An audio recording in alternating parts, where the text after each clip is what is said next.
So, very good evening, friends. Today we will start with section 25.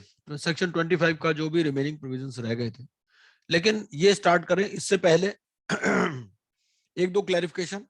एक तो जो section 524A में सवाल पूछा गया था रिलेटेड पार्टी का, तो कल ही हालांकि एक पार्टिसिपेंट ने इसका आंसर दे दिया था। वो कहता है कि अगर 524 कैपिटल ए पढ़े तो क्या बोलता है, related party in addition in relation to an individual means a person who is a relative of the individual or a relative of the spouse of the individual। तो जो बाद में डेफिनेशन है, जो रिलेटिव की डेफिनेशन है, तो यहाँ पर क्या है, उसका इंडिविजुअल या स्पाउस का इंडिविजुअल, तो दोनों ही कवर्ड है, तो वाइफ के रिलेटिव्स भी कवर यहाँ पर हो जाएंगे। ठीक है जी, आई होप इट क्लैरिफाइज। ये कंपेंडियम का अगर आप 2.1.37 पेज पढ़ें तो वहां पर ये क्लैरिटी है। ठीक है, हालांकि one of the group members had already clarified this point yesterday. ठीक है जी। Another point was regarding insolvency resolution process cost. ठीक है ना, तो उसको भी हम आगे जैसे जैसे वो प्रोविजन आएगा उसको हम स्टडी करेंगे। सुनील सेठी जी का सवाल था। सुनील सेठी जी, कहां पर कौन से सेक्शन में डिफाइंड है ये insolvency resolution process cost? Sir ये उसमें इसमें भी है अपना 513 में 513 ओके। और बाकी रेगुलेशंस में भी जाके है, ये 31 में है जी। हाँ, एक मिनट 513 पे चलते हैं, हम लोग देख लेते हैं सेक्शन 513 क्या बोलता है। सेक्शन 513 बोलता है इंसॉल्वेंसी रेजोल्यूशन प्रोसेस कॉस्ट में क्या क्या कवर्ड है। एक तो amount of any interim finance, fees payable to any person acting as a resolution professional, any cost incurred by the RP in running the business, any cost incurred at the expense of the government, and any other cost as may be specified by the board। तो specified by the board में ही देखना पड़ेगा क्योंकि A to D में तो ये covered है नहीं। ठीक है, हाँ जी। अब as may be specified by the board अगर हम पढ़ें तो इसका रेगुलेशन हमारे पास आता है रेगुलेशन 31। तो रेगुलेशन 31 में क्या बोलता है, amount due to suppliers of essential goods and services. ठीक है, fees payable to AR, amount due to a person whose rights are prejudicially affected. ठीक है, ये राइट्स किसके प्रेजुडिशियली अफेक्टेड होते हैं? मान लीजिए जैसे हमने क्या पढ़ा था, हमने मॉरिटोरियम में ये पढ़ा था कि कोई भी प्रॉपर्टी का ओनर हो या लेसर हो, वो प्रॉपर्टी को खाली नहीं करा सकता मॉरिटोरियम में। ठीक है, तो नेचुरली ऐसे आदमी के राइट्स अफेक्टेड होंगे प्रेजुडिशियली। भाई आप उसको पैसे भी नहीं दे रहे और उसको खाली कराने का भी हक नहीं दे रहे क्योंकि 14 लगा हुआ। ठीक है ना, तो वो यहाँ कवर्ड होता है। Expenses incurred on or by the IRP to the extent ratified under regulation 33। ठीक है, तो यही एक प्रोविजन बचता है जहां पर ये आ सकता है, लेकिन इसमें क्या है, बात ही करता है, ये कहता है इनकर्ड ऑन और बाय द IRP। देखो इसमें पता क्या चीज आएगी, इसमें तभी आएगा अगर IRP ने अपनी जेब से पैसा दिया है। अगर IRP ने अपनी जेब से पैसा दिया है तो वो रेटिफाई होगा। नॉर्मली क्या होता है कि वो अगर उसने एप्लीकेंट ने दे दिया है तो फिर ये नहीं होगा। ये पॉइंट यहां पर आ जाएगा चीज। ठीक है, नहीं सर, पब्लिक अनाउंसमेंट अगर आप पढ़ेंगे, हाँ रेगुलेशन 6। रेगुलेशन 6, अच्छा ये नहीं, रेगुलेशन 6 देखिए, जहां तक पब्लिक अनाउंसमेंट की बात है तो पब्लिक अनाउंसमेंट में तो अलग अलग प्रोविजंस हैं। कहीं पर एडजुडिकेटिंग अथॉरिटी को भी करनी है, जैसे इंडिविजुअल्स के केस में। नहीं सर, यहाँ की रेगुलेशन, इसके CIRP की रेगुलेशन नंबर हाँ, 6 CIRP की रेगुलेशन, कौन सा रेगुलेशन इसमें पब्लिक अनाउंसमेंट कहां पर आता है, किस में आ रहा है ये 6 में, रेगुलेशन अच्छा, 6। एक मिनट, ये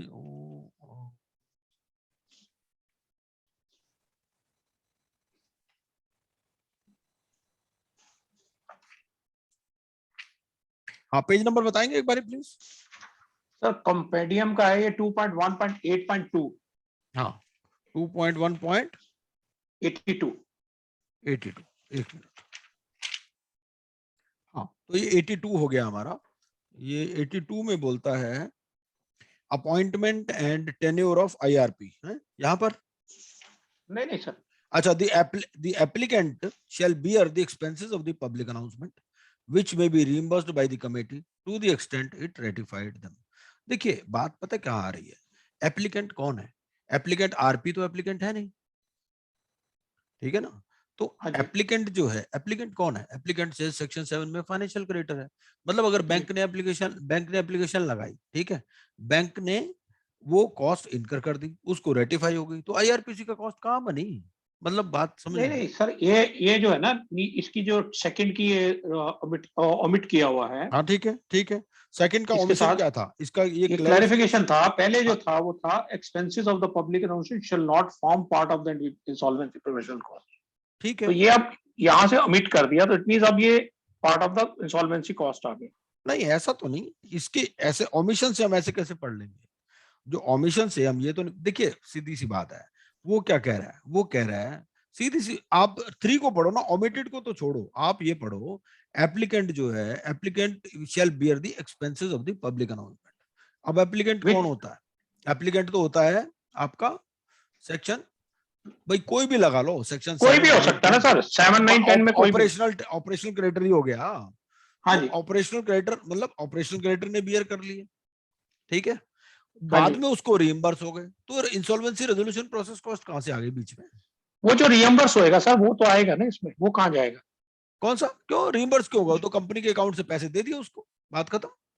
तो सर कंपनी के अकाउंट में तो सीआईआरपी कॉस्ट में आएगा ना जी, वो कहाँ जाएगा फिर? नहीं कोई जरूरी थोड़ी है, insolvency resolution process cost automatically नहीं है। देखिए कंपनी ने जो भी एक्सपेंसेस किए, वो जरूरी नहीं है कि सारे इंसॉल्वेंसी रेजोल्यूशन प्रोसेस कॉस्ट का पार्ट बने। दोबारा से वहां पर चलते हैं आईआरपीसी पे, ठीक है। वो आपका सेक्शन 5 कितना था? सेक्शन 513। हाँ एक मिनट।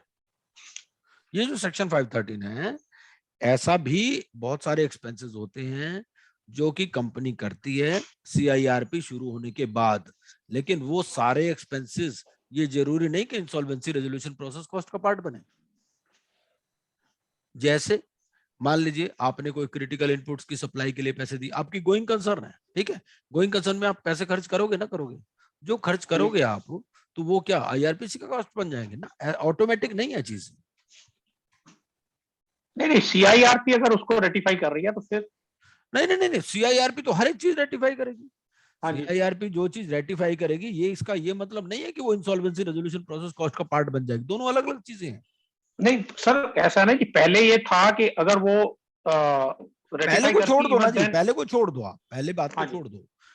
हम तो यहाँ पहले, सबसे पहले तो कहां से इसका आंसर मिलेगा? इंसॉल्वेंसी जो ओमिटी हो गई उस बात को छोड़ दो। ठीक है जी। देखिए ऐसा है, मेरा पहला पॉइंट ये है, आप ये एग्री करते हैं कि सीआईआरपी में भी कुछ ऐसे खर्चे हो सकते हैं जो इंसॉल्वेंसी रेजोल्यूशन प्रोसेस कॉस्ट का पार्ट ना बने? आप एग्री करते हैं या नहीं, पहले ये बताइए। नहीं सर, अगर वो तो इसमें आ जाएंगे ना, सी में, any cost incurred by the resolution professional in running the business of the corporate debtor as a going concern. हाँ ठीक है, तो इसमें आ गए वो सारे खर्चे। ठीक है, ठीक है, ठीक है। ये पब्लिक अनाउंसमेंट थोड़ी गोइंग कंसर्न के लिए है, पब्लिक हाँ announcement is public the part announcement of तो कोई कंसर्न नहीं। सीआईआरपी। हम्म, हाँ, नहीं नहीं, जो सर कह रहे हैं पब- खर्चों की, तो पब्लिक अनाउंसमेंट का खर्चा कहाँ जाएगा? वो उसको पब्लिक खुद अनाउंसमेंट को का उसमें खर्चा लिखा है ना, एप्लीकेंट ने बियर कर लिया, एप्लीकेंट को रिइंबर्स हो गया, बात खत्म। नहीं, सर और वो भी रियम्बर्स लिखा है तो। May be. हाँ मे है, वो तो करेगा, वो तो जितना उसको हाँ, रेटिफाई हो जाएगा। नहीं हो सकता वो रेटिफाई ना भी करे, अगर रेटिफाई नहीं ना भी करेगा तो करे, वो खुद ही बियर नहीं करेगा। करेगी तो नहीं होगा, फिर तो नहीं होगा हाँ, ना, फिर तो अगर करेक्ट। जो रेटिफाई करेगी उसका। हम्म, चलो ये कोई दो बात नहीं इसमें। एक्सपेंसेस, नहीं, ये दो एक्सपेंसेस अलग अलग है, don't try to mix up both the expenses. ये जो इंसॉल्वेंसी रिजोल्यूशन प्रोसेस कॉस्ट है, has nothing to do with the public announcement. Public announcement is standing on its own footing, और उसका नहीं सर, वो एक्सपेंसेस। रेजोल्यूशन का ही, CIRP का ही तो हिस्सा है। पब्लिक अनाउंसमेंट किसका लेकिन हिस्सा है? सीआईआरपी का तो हिस्सा सभी है सर, ऐसा नहीं है। तो उसको नहीं, ये कह रहे हैं ना अरुण जी कि उसको अलग मान लो, अलग कैसे मान लोगे? सीआईआरपी शुरू ही उसी से होगी।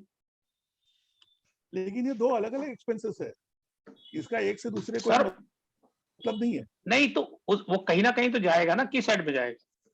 क्योंकि पहले ये था कि वो सीआईआरपी का कॉस्ट नहीं होगा। हेड में तो अब देखो जी, उन्होंने, कंपनी के अकाउंट्स तो चल ही रहे हैं ना, कंपनी के अकाउंट हाँ, चल एज रहे अ हैं, गोइंग कंपनी के खर्चों में कंसर्न, एज अ जाएगा गोइंग वो, सर कंसर्न। वही तो कहना है, इस उसका गोइंग बैंक कंसर्न अकाउंट में तो फिर है वो पार्ट सी में कवर हो जाएगा। है। अगर आप एज गोइंग कंसर्न लेते हैं तो 513C में आ जाएगा। नहीं उसमें भी नहीं आएगा, सी में भी क्यों आएगा? वही तो, अगर कॉस्ट की बात आप कर रहे हैं, incurred by the resolution professional in running the business, नहीं तो रेजोल्यूशन वो तो प्रोफेशनल ने तो करी नहीं ना, रेजोल्यूशन नहीं, कोई प्रोफेशनल ने तो आईआरपी ने कर रहा है या वो तो एप्लीकेंट ने पब्लिक करी, अनाउंस, वो पब्लिक अनाउंसमेंट वाला कौन सा सेक्शन आप बता रहे थे अभी? Section 6. एक मिनट,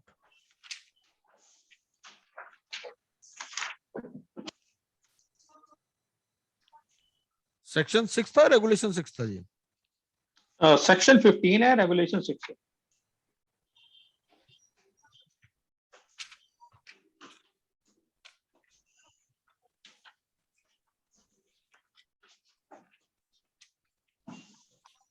ये सेक्शन 15 आ गया, रेगुलेशन आ गया इसका 6। हाँ, an insolvency professional shall make a public announcement immediately on the appointment as an IRP and public announcement इस फॉर्म में होगी। और आगे देखते हैं। अच्छा, ये लास्ट में आप कह रहे इसमें हैं द इसमें 30 एप्लीकेंट, हाँ तो हाँ जी, हाँ तो the applicant shall bear the expenses of the public announcement which may be reimbursed by the committee to the extent it ratifies them. अब आप ओमिटेड के साथ इसको जोड़ रहे हैं कि भाई पहले क्लैरिफिकेशन था, वो ओमिट हो गया। तो जब क्लैरिफिकेशन ओमिट हो गया तो इसका ये मतलब नहीं है कि वो वहां पर आ गया। ये पहले क्या क्लैरिफिकेशन था? पहले ये था the expenses of the public announcement shall not form part of the insolvency resolution process cost.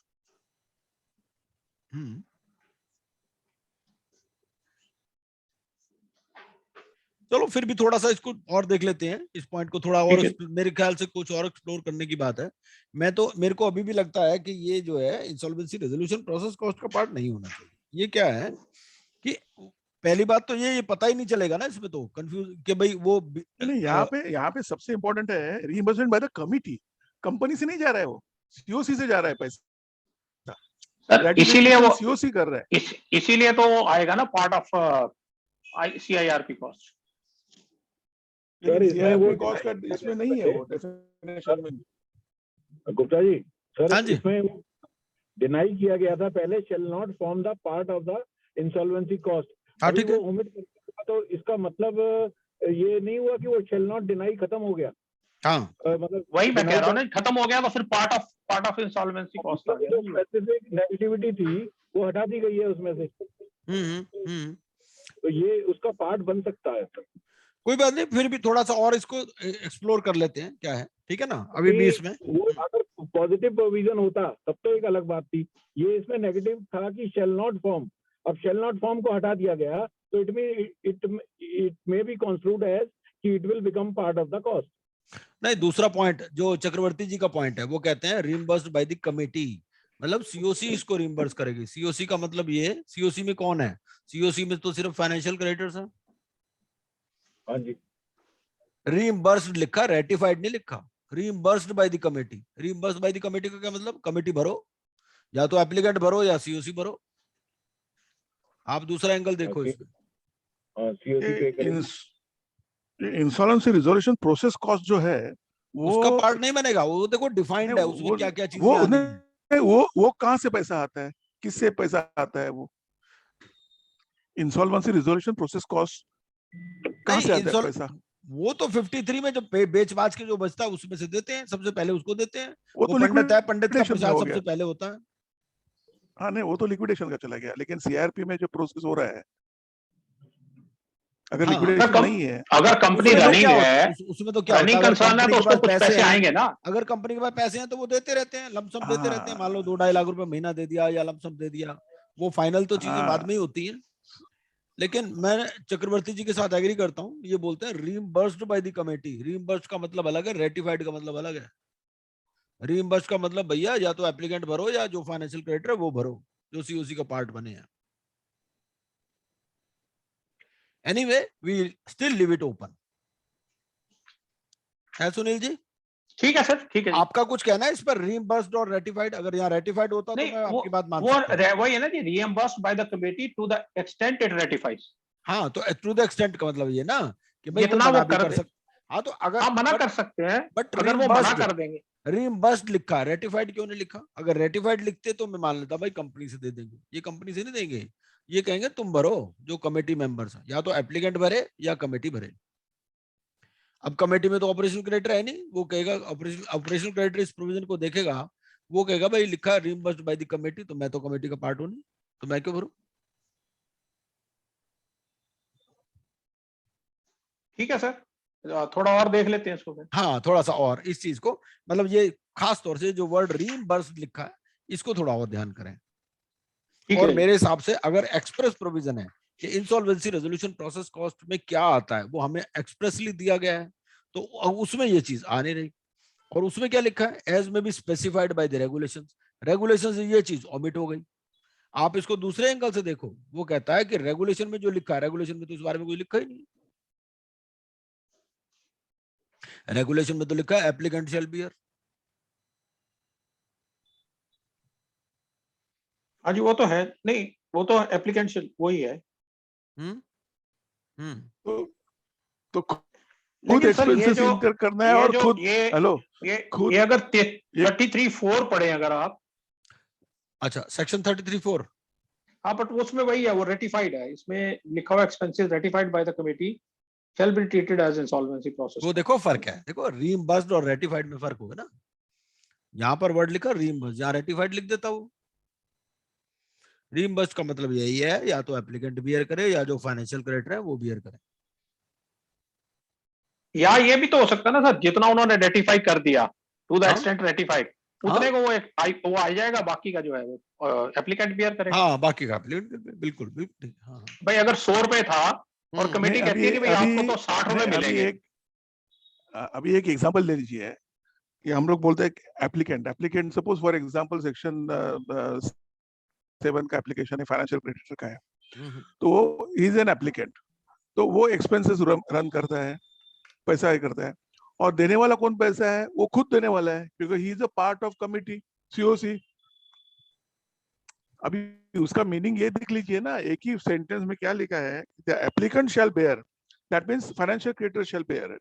आगे क्या लिखा है, for the public announcement which may be reimbursement by the committee, he is also part of committee, applicant is also part of committee COC. तो खुद पैसा खर्चा करना है, खुद रीइंबर्समेंट लेना है। पर वो अरुण जी पार्ट ही है ना, वो कोई 66% का थोड़ी है, वो तो जब कोई भी डिसीजन 66% से या 51% से आएगा तभी रेटिफाई होगा, तभी रिएम्बर्स होगा ना, अदरवाइज समझ होगा में नहीं। आया, लेकिन ऐसा है ये सेक्शन पढ़ने के बाद क्लियर है, who has to bear the expenses, the applicant, who is the applicant, section 7 application समझो फाइनेंशियल क्रेडिटर है, हाँ, जैसा 7, गुप्ता सर 9, ने 10 बताया कोई वो भी अलग हो, बात है। लेकिन क्योंकि 9 भी देखो, तो हो नहीं सकता है ना। 9 कोई भी हो सकता, 9 में है, बिल्कुल। तो नहीं 9 में है तो गुप्ता सर आप जो बोले वो सही है, हम्म, वो ओसी वाला बोलेगा मैं क्यों करूं, हाँ ओसी वाला बोलता है कि भाई आपका हाँ, है, ऐसा भी हो सकता है ना, इसके लिए ये नहीं थोड़ा ओसी सा वाले को तो गड़बड़ है करना ये ही है ना, पर्टिकुलर ओसी वाला सेक्शन। बोलेगा कैसे, नहीं ओसी वाला देखिए, तो ऐसा ऐसा ओसी ऐसा वाला इज है, not a part of COC ना। ऐसा जी, no but he is the जो एप्लीकेंट, रीम if he is the applicant. जो देखिए रीइंबर्समेंट की बात है ना सुनील जी, देखिए ऐसा है, आप ये देखोगे कि जब जो लास्ट स्टेज पे पहुंचती है सीआईआरपी, जहां पर ये होता है भाई इसका लिक्विडेशन होना है, तो उस टाइम क्या देखते हैं, लिक्विड एसेट्स कितने हैं और खर्चा कितना है, लिक्विडेशन कॉस्ट कितनी है, उसमें से कम होता है तो कौन भरता है, फाइनेंशियल इंस्टीट्यूशंस भरते हैं, भरते हैं नहीं, फाइनेंशियल, तो वहां हाँ पर जी। भी तो वो चीज आ जाती है ना, तो यहाँ पर भी ये चीज आ सकती है, भाई तुम भरो। कॉन्ट्रीब्यूटरी करके रीइंबर्स लिखा ना, रीइंबर्स कौन कर रहा है, कमेटी लिखा, कॉर्पोरेट डेटर तो नहीं लिखा। हाँ जी, कॉर्पोरेट कमेटी करेगी, हाँ, क्योंकि उस कॉर्पोरेट डेटर के डिसीजन तो अब कमेटी ले रही है ना ये सीआईआरपी में। हम्म। एनीवे, चलिए और थोड़ा सा इसको करके कल इसको फाइनल करते हैं, देखते हैं, है ना, थोड़ा थोड़ा और पढ़ लेते हैं, आज टाइम नहीं मिला ज्यादा। हाँ जी, अब आते हैं हम यहाँ पर रेजोल्यूशन एप्लीकेंट एंड, इससे पहले कि हम शुरू करें किसी और का कोई सवाल है तो पूछ सकते हैं, ताकि उसको भी हम ले सकें, नहीं तो हम यहाँ से शुरू करते हैं रेजोल्यूशन एप्लीकेंट। आज अपना टारगेट ये रहेगा, देखिए 53 तक खत्म करना है, वरना सिलेबस भी तो हमें खत्म करना है ना। और कल के बारे में बता दीजिए, कल का कैसे करना है, कल हम दिन में भी क्लास ले सकते हैं क्या, शाम को लेनी है, कैसे करना है, वो बात आप ग्रुप में लिख दीजिएगा, ठीक है, जैसे आपको कन्वीनियंट हो। तो अगर ऐसा कुछ आपको लगता है कि दिन में भी हमें क्लास लेनी है, तो कल हम दिन में भी 2 घंटे क्लास ले सकते हैं, शाम को फिर दोबारा 2 घंटे क्लास ले सकते हैं, वो आप ग्रुप में लिख दीजिएगा। Okay, so now we start with this resolution applicant and resolution plan. इसमें आरपी की ड्यूटीज दे रखी हैं कि आरपी को करना क्या क्या है, ये सारा आपको रेगुलेशंस में दिया गया है। तो for the purpose of subsection 1, the resolution professional shall undertake the following actions. क्या क्या करने, एक तो जो प्रोस्पेक्टिव रेजोल्यूशन एप्लीकेंट्स है, ये प्रोस्पेक्टिव रेजोल्यूशन एप्लीकेंट्स कौन है, ये वो लोग हैं जो कंपनी का जो फाइनेंशियल क्राइसिस है उसको रिजॉल्व करना चाहते हैं। मतलब ये इंटेंडिंग बायर हैं, एक किस्म से इंटेंडिंग प्रमोटर है, प्रोस्पेक्टिव प्रमोटर्स हैं, फ्यूचर प्रमोटर्स हैं। Who fulfil such criteria as may be laid down by him. ये क्राइटेरिया कौन ले डाउन कर रहा है? RP with the approval of COC. मतलब सीओसी एक क्राइटेरिया बनाएगी, ठीक है, having regard to the complexity and scale of operations of the business of the corporate debtor। इसका क्या मतलब है? मान लीजिए 1000 करोड़ की कंपनी है, तो 1000 करोड़ की कंपनी में ऐसा रेजोल्यूशन एप्लीकेंट ना आ जाए जिसकी नेटवर्थ ही 2 करोड़ हो, ठीक है ना। तो जितना जो कॉम्प्लेक्सिटी या scale of operations of the business है उसके हिसाब से ही रेजोल्यूशन एप्लीकेंट आए आपके पास, ठीक है। और उसके लिए क्राइटेरिया कौन फिक्स करेगा? RP with approval of COC and such other conditions as may be specified by the board to submit a resolution plan or plans। ठीक है, तो एक प्लान आए या ज्यादा प्लान्स आए। Present all resolution plans at the meeting of COC. जितने भी प्लान्स आएंगे उनको meetings of the committee of creditor में पेश करेगा। इसमें यह भी है कि चाहे वो एलिजिबल हो या नहीं भी हो, अगर वो क्राइटेरिया को मीट नहीं करते तो भी प्रेजेंट करेगा, वो अब आगे हम देखेंगे। रेजोल्यूशन एप्लीकेंट कौन है? Resolution applicant means a person who individually or jointly with any other person submits a resolution plan to the RP pursuant to the invitation। तो ये जो इनविटेशन गया उसको इनविटेशन गया और उसने एक रेजोल्यूशन प्लान दिया आइदर सिंगली और जॉइंटली, ठीक है। वो एक इंडिविजुअल कंपनी भी हो सकती है, इंडिविजुअल पार्टनरशिप फर्म भी हो सकती है, दोनों कंपनी भी हो सकती है, कुछ भी हो सकता है, ठीक है। वो क्यों नेट कंबाइन कर देते हैं उनको? जैसे मान लो नेटवर्थ का क्राइटेरिया, तो दो कंपनियां मिल जाएंगी आपस में, एक रेजोल्यूशन एप्लीकेंट वो एक्स एसपीवी बना लेते हैं और वहां पर रेजोल्यूशन एप्लीकेंट बन जाते हैं। और रेजोल्यूशन प्लान क्या है? Resolution plan means A plan proposed by the resolution applicant for insolvency resolution of the corporate debtor as a going concern। तो ये going concern भी इंपॉर्टेंट चीज है कि ऐसा प्लान देना है कि कंपनी चलेगी, ठीक है। ऐसा नहीं कि कंपनी बंद हो जाएगी या मैं बेच करके कंपनी को आपको पैसे दे दूंगा, ऐसा प्लान नहीं है।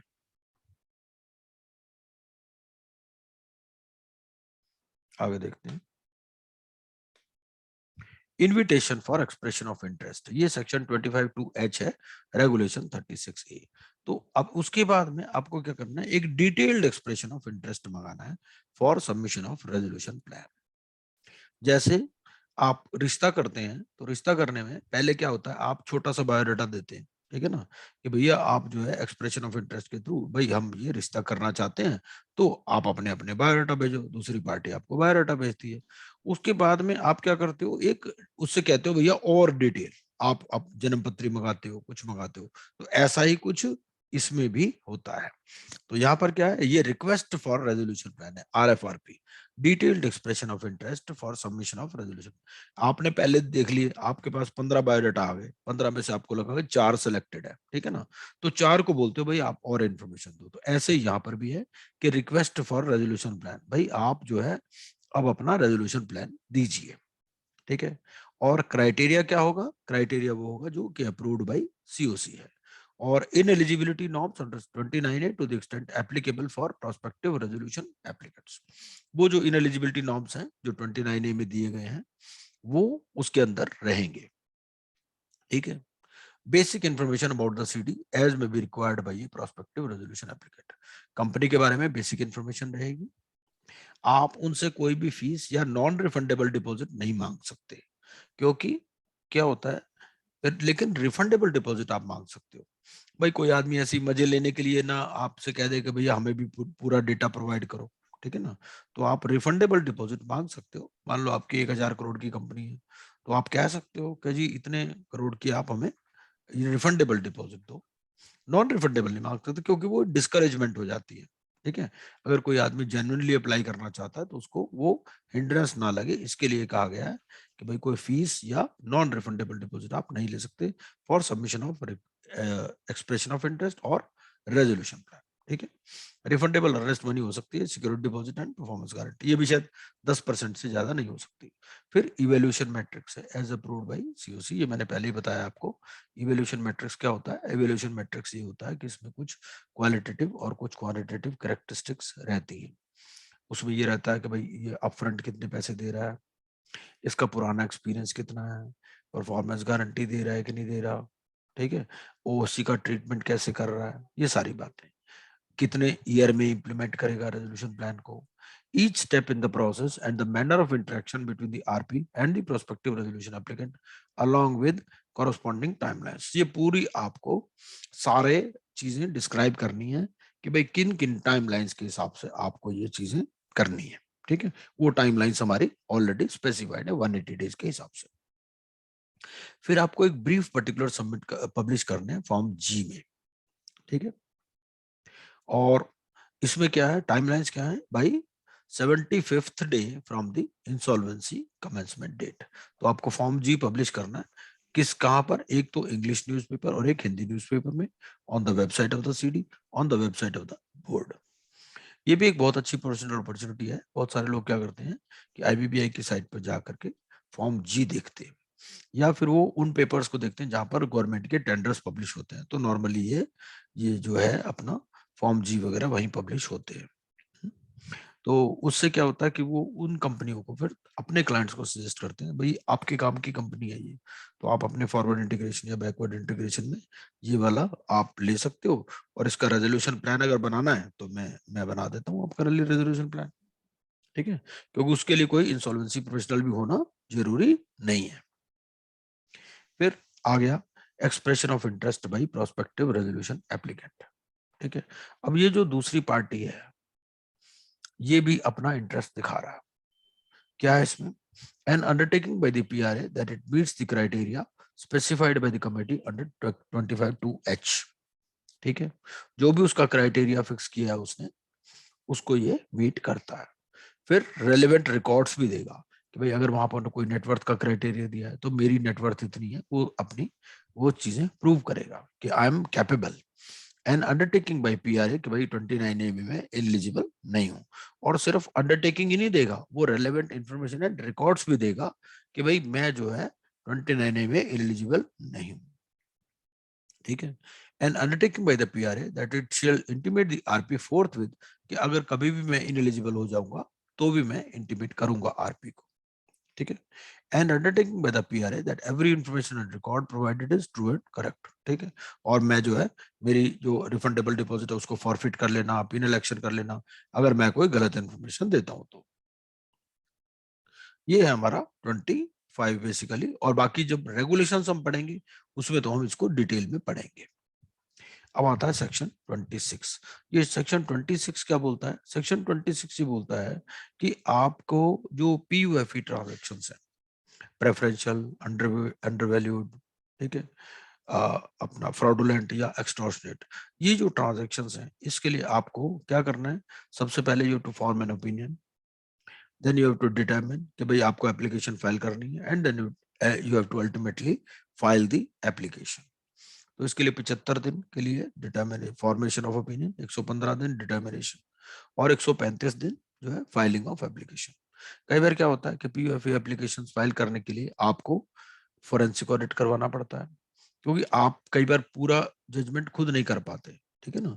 तो उसके लिए अगर जरूरत है तो फोरेंसिक ऑडिट वगैरह कराएगा, सीओसी के सामने भी पेश करते हैं कि भाई ये मैं एप्लीकेशन फाइल करने वाला हूँ, तो इस तरह से। लेकिन अल्टीमेट जिम्मेदारी किसकी है, अल्टीमेट जिम्मेदारी ये रेजोल्यूशन प्रोफेशनल की ही है, ठीक है। अगर कोई भी डिले होता है इन टाइमलाइंस में, ऐसे बहुत सारे केसेस हैं जिसमें डिले होता है, तो डिले होने पर इसकी ही रिस्पॉन्सिबिलिटी मानी जाती है। ये कहता जी सीओसी ने मुझे नहीं अप्रूवल दी ये वो, तो इसको खुद ही करना है ये काम। सेक्शन 20 बाकी जो है ये पीयूएफई ट्रांजैक्शंस पर हम केस स्टडी करेंगे, कुछ डिटेल्स मैंने आज ग्रुप में भी शेयर की थी, वो हम कल उसको डिस्कस कर सकते हैं। सेक्शन 27 क्या बात करता है, replacement of RP by COC. 66% majority से किसी भी स्टेज पर, पहली मीटिंग में, दूसरी में, तीसरी में, चौथी में, कभी भी रिप्लेस किया जा सकता है 66% मेजोरिटी से। और सीओसी क्या करेगी, COC will recommend another RP, और एडजुडिकेटिंग अथॉरिटी जो है वो नया आरपी अपॉइंट कर देगी, ये पुराने वाले को सारा रिकॉर्ड दे देगा। 28 में कुछ डिसीजंस ऐसे होते हैं, जैसे हमने पहले पढ़ा था कि जो नॉर्मल डिसीजंस है वो कोई भी डिसीजन 51% मेजोरिटी से कम पर नहीं लिया जाएगा, ठीक है। यहाँ क्या बोलता है कि 66% मेजोरिटी से ही ये वाले डिसीजन ले सकते हैं। पहला है raising N interim finance in excess of the amount decided by the COC. COC कह सकती है कि भैया 50 करोड़ तक तो आप खुद रेज कर सकते हो आरपी को, ठीक है। अगर उससे ज्यादा रेज करना हो तो 66% मेजोरिटी से। कोई नया सिक्योरिटी इंटरेस्ट क्रिएट करना है, कैपिटल स्ट्रक्चर चेंज करनी है, ये सारी बातें जो मेजर मेजर डिसीजंस हैं, ठीक है ना। कोई आपको रिलेटेड पार्टी ट्रांजेक्शन करनी है, कॉन्स्टिट्यूशनल डॉक्यूमेंट्स चेंज करने हैं, ठीक है, शेयर्स बेचने हैं आपको, कोई चेंज करनी है मैनेजमेंट में, सीडी में या उसकी सब्सिडरी में, ठीक है। तो ये सारी बातों के लिए आपको सीओसी की अप्रूवल लेनी जरूरी है। स्टैट्यूटरी ऑडिटर या इंटरनल ऑडिटर का भी अगर आपने चेंज करनी है या उनकी टर्म्स ऑफ अपॉइंटमेंट को चेंज करना है तो ये भी एक मेजर डिसीजन है, ये सीओसी के थ्रू ही आप कर सकते हो, ठीक है। और without prior consent of COC any such action of RP is void. तो इसमें एक कई बार ये सवाल आता है कि भाई क्या पोस्ट फैक्टो अप्रूवल ली जा सकती है? नहीं, इसमें पोस्ट फैक्टो अप्रूवल का प्रोविजन नहीं है, आपको पहले ही अप्रूवल लेने। वो कहते हैं पोस्ट फैक्टो अप्रूवल तो कोई अप्रूवल ही नहीं है, इसका मतलब तो आपने काम कर लिया जो करना था, बाद में आप कह रहे हो जी अप्रूवल दे दो, ऐसा कुछ नहीं। सेक्शन 29 फिर कहता है कि आरपी विल जो है प्रिपेयर एन इंफॉर्मेशन मेमोरेंडम। ये इंफॉर्मेशन मेमोरेंडम भी जैसे प्रोस्पेक्टस होता है इसी तरह का एक डॉक्यूमेंट होता है जिसमें कंपनी के बारे में सारी इंफॉर्मेशन होती है, लेकिन प्रेजेंट इंफॉर्मेशन होती है, ठीक है। ये हो रहा है with in 14 days after constitution of COC, क्योंकि जब ये इंफॉर्मेशन मेमोरेंडम बना रहा है उसके पास क्लेम्स भी आ चुके हैं और उसको पता है कि कंपनी की क्या एसेट्स है, क्या लाइबिलिटीज है, ठीक है। क्यों कस्टडी एंड कंट्रोल भी आ चुका है और क्लेम्स भी आ चुके हैं। कस्टडी एंड कंट्रोल से वो एसेट्स का आइडिया लगा सकता है और इधर से वो जो क्लेम्स है वो लाइबिलिटीज का आइडिया लगा सकता है। ये जो है ये रेगुलेशन 36 में इसके बारे में दिया गया है इंफॉर्मेशन मेमोरेंडम के, कि इसमें जो है ये ड्यूटी ऑफ आरपी है, इसको प्रिपेयर करना है इंफॉर्मेशन मेमोरेंडम। और जो फॉर्म अमेंडर है उसमें क्या दे रखा है, ये रेगुलेशंस भी दे रखा है। Within 2 weeks of appointment of RP or by 54th day of start of CIRP, whichever is earlier, ठीक है। ये क्यों दिया 2 weeks of appointment of RP? क्योंकि आरपी कई बार रिप्लेस होता है, मान लो पहले आरपी ने कुछ काम ही नहीं किया तो इसको भी तो कुछ टाइम दोगे ना आप, ठीक है। तो या तो 54th डे ऑफ स्टार्ट या 2 weeks of appointment. Relevant information क्या है? रेलेवेंट इन्फॉर्मेशन इसमें जो देनी है उसका क्या मतलब, उसका मतलब ये है कि जो भी रेजोल्यूशन एप्लीकेंट है वो रेजोल्यूशन प्लान बना सके, ठीक है। Financial position of the CD देनी है, आपको डिस्प्यूट्स बाई और अगेंस्ट द कॉर्पोरेट डेटर देने हैं, and any other matter specified by the board देना है। अभी any other matter specified by the board क्या है? ये चीजें हैं। एक तो एसेट्स एंड लाइबिलिटीज देनी है, एसेट्स एंड लाइबिलिटीज भी आपको ऐसी देनी है जिससे उसकी वैल्यू पता चल सके। मान लो अगर कार है तो कार का आप मॉडल नंबर दोगे, उसकी प्रोक्योरमेंट वैल्यू कितनी थी, उसकी डब्ल्यूडीवी कितनी है, ये सारी चीजें आप दोगे। क्योंकि जो रेजोल्यूशन एप्लीकेंट है उसने तो आइडिया लगाना है कि भाई मैं कितनी कोटेशन दूं इस कंपनी के लिए, तो जितनी उसकी वैल्यू होगी उसके हिसाब से वो कोट करेगा ना। क्योंकि अब क्या होता है कि भाई जैसे फेयर वैल्यू और लिक्विडेशन वैल्यू इसको पहले से ही पता है, ये जो इंफॉर्मेशन मेमोरेंडम बना रहा बंदा इसको ये चीजें पहले से ही पता है। अब ये तीसरी चीज और आ जाएगी, ये जरूरी नहीं कि इसमें फेयर वैल्यू या लिक्विडेशन वैल्यू हो, ठीक है ना। उसमें वो क्या कर रहा है, वो उसकी डिस्क्रिप्शन दे रहा है बेसिकली। डिस्क्रिप्शन क्या कर रहा है? डिस्क्रिप्शन ये दे रहा है कि भाई ताकि उसकी वैल्यू का वो आइडिया लगा सके। एक मिनट,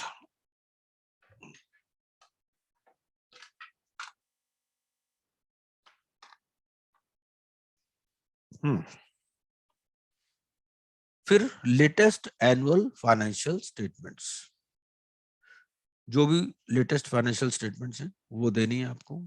और कई बार क्या होता है जो करंट ईयर की भी है up to date not earlier than 14 days, मतलब 14 दिन से ज्यादा पुरानी नहीं होनी चाहिए, उसके भी प्रोविजनल दे दो। पिछले 2 साल के ऑडिट करवाओगे, कई बार क्या होता है मान लो पिछले 7 साल से ऑडिट नहीं हुआ तो आपको क्या कराना है, पिछले 2 साल का ऑडिट कराना, जरूरी नहीं कि सारा आप ऑडिट कराओगे, ठीक है, और करंट ईयर की आप दोगे financial statements up to date not earlier than 14 days. List of creditors में क्या होगा, पूरा आप डिटेल दोगे, name of creditors, amount claimed by them, amount of their claims admitted, ठीक है ना। देखो जो उन्होंने क्लेम किया वो और जो हमने एडमिट किया वो दोनों चीजें दे रहा है, and the security interest if any in respect of such claims. ये क्यों देना जरूरी है, क्योंकि सिक्योरिटी इंटरेस्ट से जो सिक्योर्ड क्रेडिटर है वो तो अपना सिक्योरिटी ले भी जा सकता है, ठीक है ना, तो आरए उस हिसाब से डिसीजन लेगा। फिर particulars of a debt due from or to the CD with respect to related parties। ये जो रिलेटेड पार्टीज है 524 524A में हमने पढ़ा, तो इनसे क्या लेना है और इनको क्या देना है ये भी डिटेल देनी है। फिर details of guarantees that have been given in relation to the debts of the CD by other persons specifying which of the guarantors is a related party। मतलब ये कि कंपनी के डेट्स के लिए किन्हों लोगों ने गारंटी दे रखी है और उनमें से कौन सी रिलेटेड पार्टी है, ठीक है। फिर 1% से ज्यादा किसके पास स्टेक है और कितना size of the stake, material litigations या ऑनगोइंग इन्वेस्टिगेशंस या proceedings initiated by government and statutory authorities, and number of workers and employees and liabilities of the CD towards them, ठीक है, and other information which the RP deems relevant. तो ये सारी information इसको information memorandum में देनी है, ठीक है। कैसे देनी है, फिजिकल में फॉर्म में भी और इलेक्ट्रॉनिक फॉर्म में भी ऑन, और इससे ये अंडरटेकिंग ले लेगा कि भैया ऐसे है, ये कंपनी की कॉन्फिडेंशियल इंफॉर्मेशन है, ठीक है। तो क्योंकि जैसे उसमें बताया कि भाई रिफंडेबल डिपॉजिट है, ठीक है ना, रिफंडेबल डिपॉजिट है तो कोई भी आदमी ले सकता है ये इंफॉर्मेशन और उसको यूज कर सकता है अपने पर्पज से, तो वो इससे कॉन्फिडेंशियलिटी की अंडरटेकिंग लेता है, और and it has to protect any intellectual property of the CD to share relevant information with third parties only after getting the above undertaking. अगर इसने किसी और के साथ भी शेयर करनी है, मान लो कोई रेजोल्यूशन एप्लीकेंट है वो अपने ऑडिटर को इंफॉर्मेशन दिखाना चाहता है, ठीक है ना, या जो उसका जो को रेजोल्यूशन एप्लीकेंट है उसको देना चाहता है, ठीक है ना, तो उनसे भी ऐसी अंडरटेकिंग लेने के बाद ही देगा ये, ठीक है। With the members of the COC on providing undertaking, जो सीओसी के मेंबर हैं उनको भी ये दे रहा है, लेकिन उनसे भी कॉन्फिडेंशियल ये सारी अंडरटेकिंग इनसे भी ले रहा है, ठीक है। और ये भी है कि that such member shall maintain confidentiality of the information and shall not use such information to cause an undue gain to himself or undue loss to any other person। क्योंकि कई बार क्या होता है कि ऑडिट ट्रेल में मान लो कोई forensic audit हुआ, उस चीज में चीज पकड़ी गई कि भाई इस बंदे ने इसके साथ शेयर की है इंफॉर्मेशन, ठीक है ना, तो उस पर फिर पेनल्टी भी लगाई जा सकती है। सेक्शन 29A, सेक्शन 29A क्या बोलता है कि कौन कौन से लोग रेजोल्यूशन एप्लीकेंट नहीं बन सकते। सबसे पहले तो कोई अनडिस्चार्ज इंसॉल्वेंट है। अनडिस्चार्ज इंसॉल्वेंट का मतलब क्या है कि उसके अगेंस्ट में प्रोसीडिंग शुरू हो चुकी है लेकिन वो अभी डिस्चार्ज ऑर्डर नहीं हुआ है। अगर डिस्चार्ज ऑर्डर हो गया तो फिर तो वो वैसे ही पवित्र बन जाता है जैसा कि आम आदमी है। दूसरा विलफुल डिफॉल्टर है। जो विलफुल डिफॉल्टर है वो सिर्फ विलफुल डिफॉल्टर वही नहीं, उसकी अगर कोई रिलेटेड पार्टी भी विलफुल डिफॉल्टर है तो वो भी 29A में आ जाता है। एक बार हम देख लेते हैं इस पॉइंट को।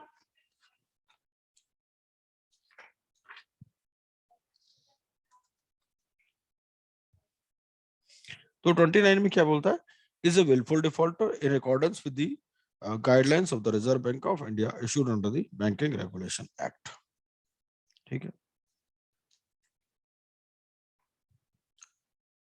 तीसरा है at the time of submission of the resolution plan, जब वो रेजोल्यूशन प्लान सबमिट कर रहा है, ठीक है, तो हैज एन अकाउंट, उसका कोई अकाउंट है या account of a corporate debtor, ठीक है, अंडर द मैनेजमेंट और कंट्रोल ऑफ सच पर्सन, जो कि इस आदमी की मैनेजमेंट या कंट्रोल में है, और of home such person is a promoter, या वो उसका प्रमोटर है, मतलब उस कंपनी के साथ या उस अकाउंट के साथ उसका कुछ रिलेशनशिप है, ठीक है, जो भी रेजोल्यूशन प्लान सबमिट कर रहा है, ठीक है, और वो एनपीए हो गया है बैंकिंग रेगुलेशन एक्ट के हिसाब से, और कम से कम 1 साल का पीरियड उसको एनपीए हुए भी हो गया है। क्या होता है कई बार मान लीजिए टेक्निकल रीजन से कोई 1 या 2 दिन के लिए एनपीए हो गया तो उसमें आप इनएलिजिबल नहीं होगे, कम से कम 1 साल हो जाना चाहिए। 1 साल का हो गया, इसका मतलब ये कि भी आपको मालूम है उस बात का, ठीक है। हो सकता है बैंक ने भी कुछ एक्शन ले लिया हो उस दौरान। From the date of such classification till the date of commencement of the CIRP।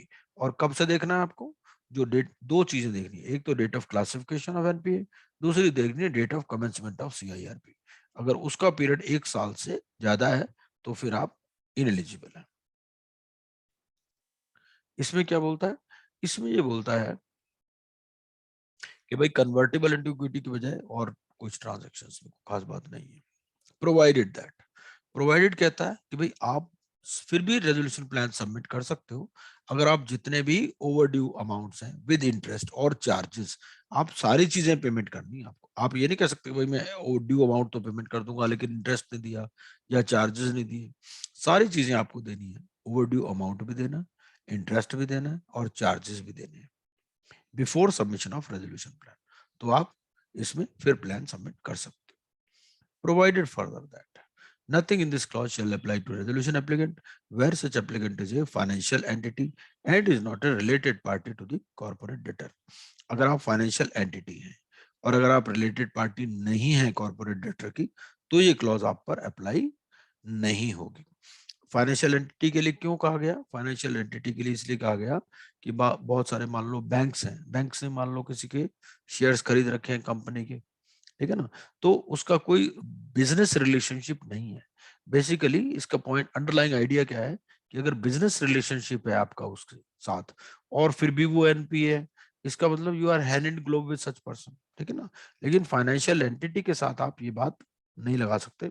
तो basically it is looking at business relationship. Explanation क्या है, एक्सप्लेनेशन ये है कि expression related party shall not include a financial entity regulated by a financial sector regulator, ठीक है।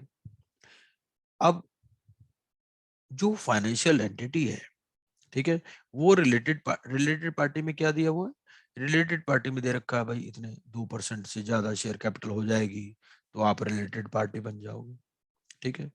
अब एक बैंक है, मान लो उसके पास कोई रिडीमेबल कन्वर्टेबल डिबेंचर्स, अब वो कन्वर्ट हो गई इक्विटी में, उस कंपनी के शेयर आ गए जिस कंपनी का ये रेजोल्यूशन प्लान देना चाह रहे हैं, ठीक है ना।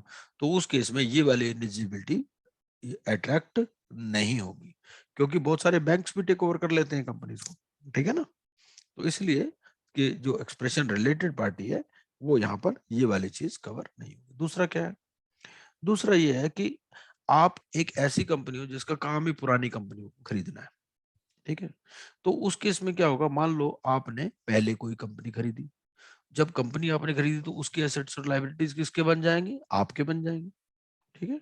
आपने किसी विधवा से शादी कर ली, उसके 2 बच्चे पहले से ही हैं तो वो आप ही के बच्चे हो गए, ठीक है ना। तो यहाँ पर क्या है, यहाँ पर कहता है कि ऐसे केस में वो 3 साल का पीरियड है 1 साल के बजाय। क्यों 3 साल का है, 3 साल का इसलिए कि वो पहले ही NPA होंगे, वो पहले ही टूटे फूटे होंगे, उनको सही करने में टाइम लग सकता है।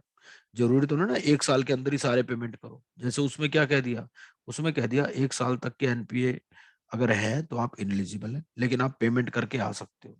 अब यहाँ पर क्या, यहाँ ये 3 साल का पीरियड कर दिया कि 3 साल के अंदर तो उन्होंने उस चीज को नॉर्मलाइज कर लिया होगा, ठीक है ना। वो कहता है where resolution applicant has an account और an account of a corporate debtor, वो सब चीजें, ठीक है। और ये क्या हुआ, और रेजोल्यूशन प्लान भी कौन सा, जो कि अप्रूव हुआ हो, ठीक है। तो वहां पर इसमें क्या होगा, ये 3 साल की पीरियड हो जाएगा 1 साल की बजाय। अगला पॉइंट है, आपको सेबी ने प्रोहिबिट किया हुआ है फ्रॉम ट्रेडिंग इन सिक्योरिटीज और एक्सेसिंग दी सिक्योरिटीज मार्केट। लेकिन प्रोहिबिशन का मतलब ये है कि आपके अगेंस्ट में फाइनल ऑर्डर आ चुका है। अगर सेबी ने आपको सिर्फ शो कॉज नोटिस दिया है तो वो प्रोहिबिशन नहीं है, ठीक है। कई बार होता है ना, सेबी मान लो शो कॉज नोटिस इशू दे जिसका फाइनल डिस्पोजल नहीं हुआ, आपके अगेंस्ट में कोई प्रोहिबिशन ऑर्डर नहीं हुआ कि भाई आप ट्रेड नहीं कर सकते या सिक्योरिटीज मार्केट को एक्सेस नहीं कर सकते, तो उस केस में ये इनएलिजिबिलिटी अट्रैक्ट नहीं होगी। अगला बोलता है हैज बीन ए प्रमोटर और इन द मैनेजमेंट और control of a corporate debtor in which A preferential transaction. ये PUFA ट्रांजैक्शन, प्रेफरेंशियल ट्रांजैक्शन क्या है, मैंने कुछ आज सुबह जो ग्रुप में डाला है उससे एग्जांपल देने की कोशिश की है कि प्रेफरेंशियल ट्रांजैक्शन किस टाइप की होती है, ठीक है। प्रेफरेंशियल ट्रांजेक्शंस नॉर्मली वो क्या करते हैं कंपनियों में, भाई डायरेक्टर्स के नाम वहां से कोई पेमेंट कर दी, ठीक है ना, या उनको प्रॉपर्टी ट्रांसफर कर दी, वो सब इसके अंदर आ जाती है। अंडर वैल्यू ट्रांजेक्शन में भी या तो फ्री फंड में दे देते हैं या कम वैल्यू पर दे देते हैं। एक्सटॉर्शनेट में टर्म्स अनरीजनेबल होती हैं, और फ्रॉडुलेंट में तो बेसिक इंटेंटिव फ्रॉड की होती है। तो वो प्रमोटर रहा है या मैनेजमेंट या कंट्रोल में है ऐसी किसी कंपनी में जिसमें ये ट्रांजैक्शन हुई है और जिसका ऑर्डर भी पास हो चुका है। अभी हमने इससे पहले क्या पढ़ा था, हमने पढ़ा था कि 75 दिन में वो क्या करेगा, फॉर्मिंग ऑफ ओपिनियन करेगा। पहले वो अपना ओपिनियन बनाएगा आरपी कि भैया ये पीयूएफई ट्रांजैक्शन है भी या नहीं, ठीक है। उसके बाद में वो क्या करेगा, डिटरमिन करेगा कि भाई ठीक है मुझे एप्लीकेशन फाइल करनी है। उसके बाद में 115 दिन के अंदर वो एप्लीकेशन फाइल कर देगा। एप्लीकेशन फाइल करना का जो प्रोसेस है उससे भी सीआईआरपी इफेक्ट नहीं होती। कई बार क्या होता है, रेजोल्यूशन प्लान अप्रूव हो जाता है, इसका डिसीजन आता नहीं है पीयूएफई ट्रांजैक्शंस का। यहाँ पर क्या करना है, यहाँ पर सिर्फ वही है जिसकी ऑर्डर भी हो चुका है, ठीक है। एक और बात इसमें क्या है कि ये वो कंपनी नहीं है जिसकी सीआईआरपी चल रही है, ये ऐसी कंपनी है जिसका वो प्रमोटर रह चुका या मैनेजमेंट या कंट्रोल में रह चुका, ठीक है, और उसमें कोई पीओएफ ट्रांजैक्शन हुई और उसका ऑर्डर भी आ चुका। क्योंकि इन वालों का तो ऑर्डर आएगा ही नहीं नॉर्मली, 115 दिन में तो वो फाइल ही करेगा, 180 दिन में कहां से आ जाएगा, ठीक है ना।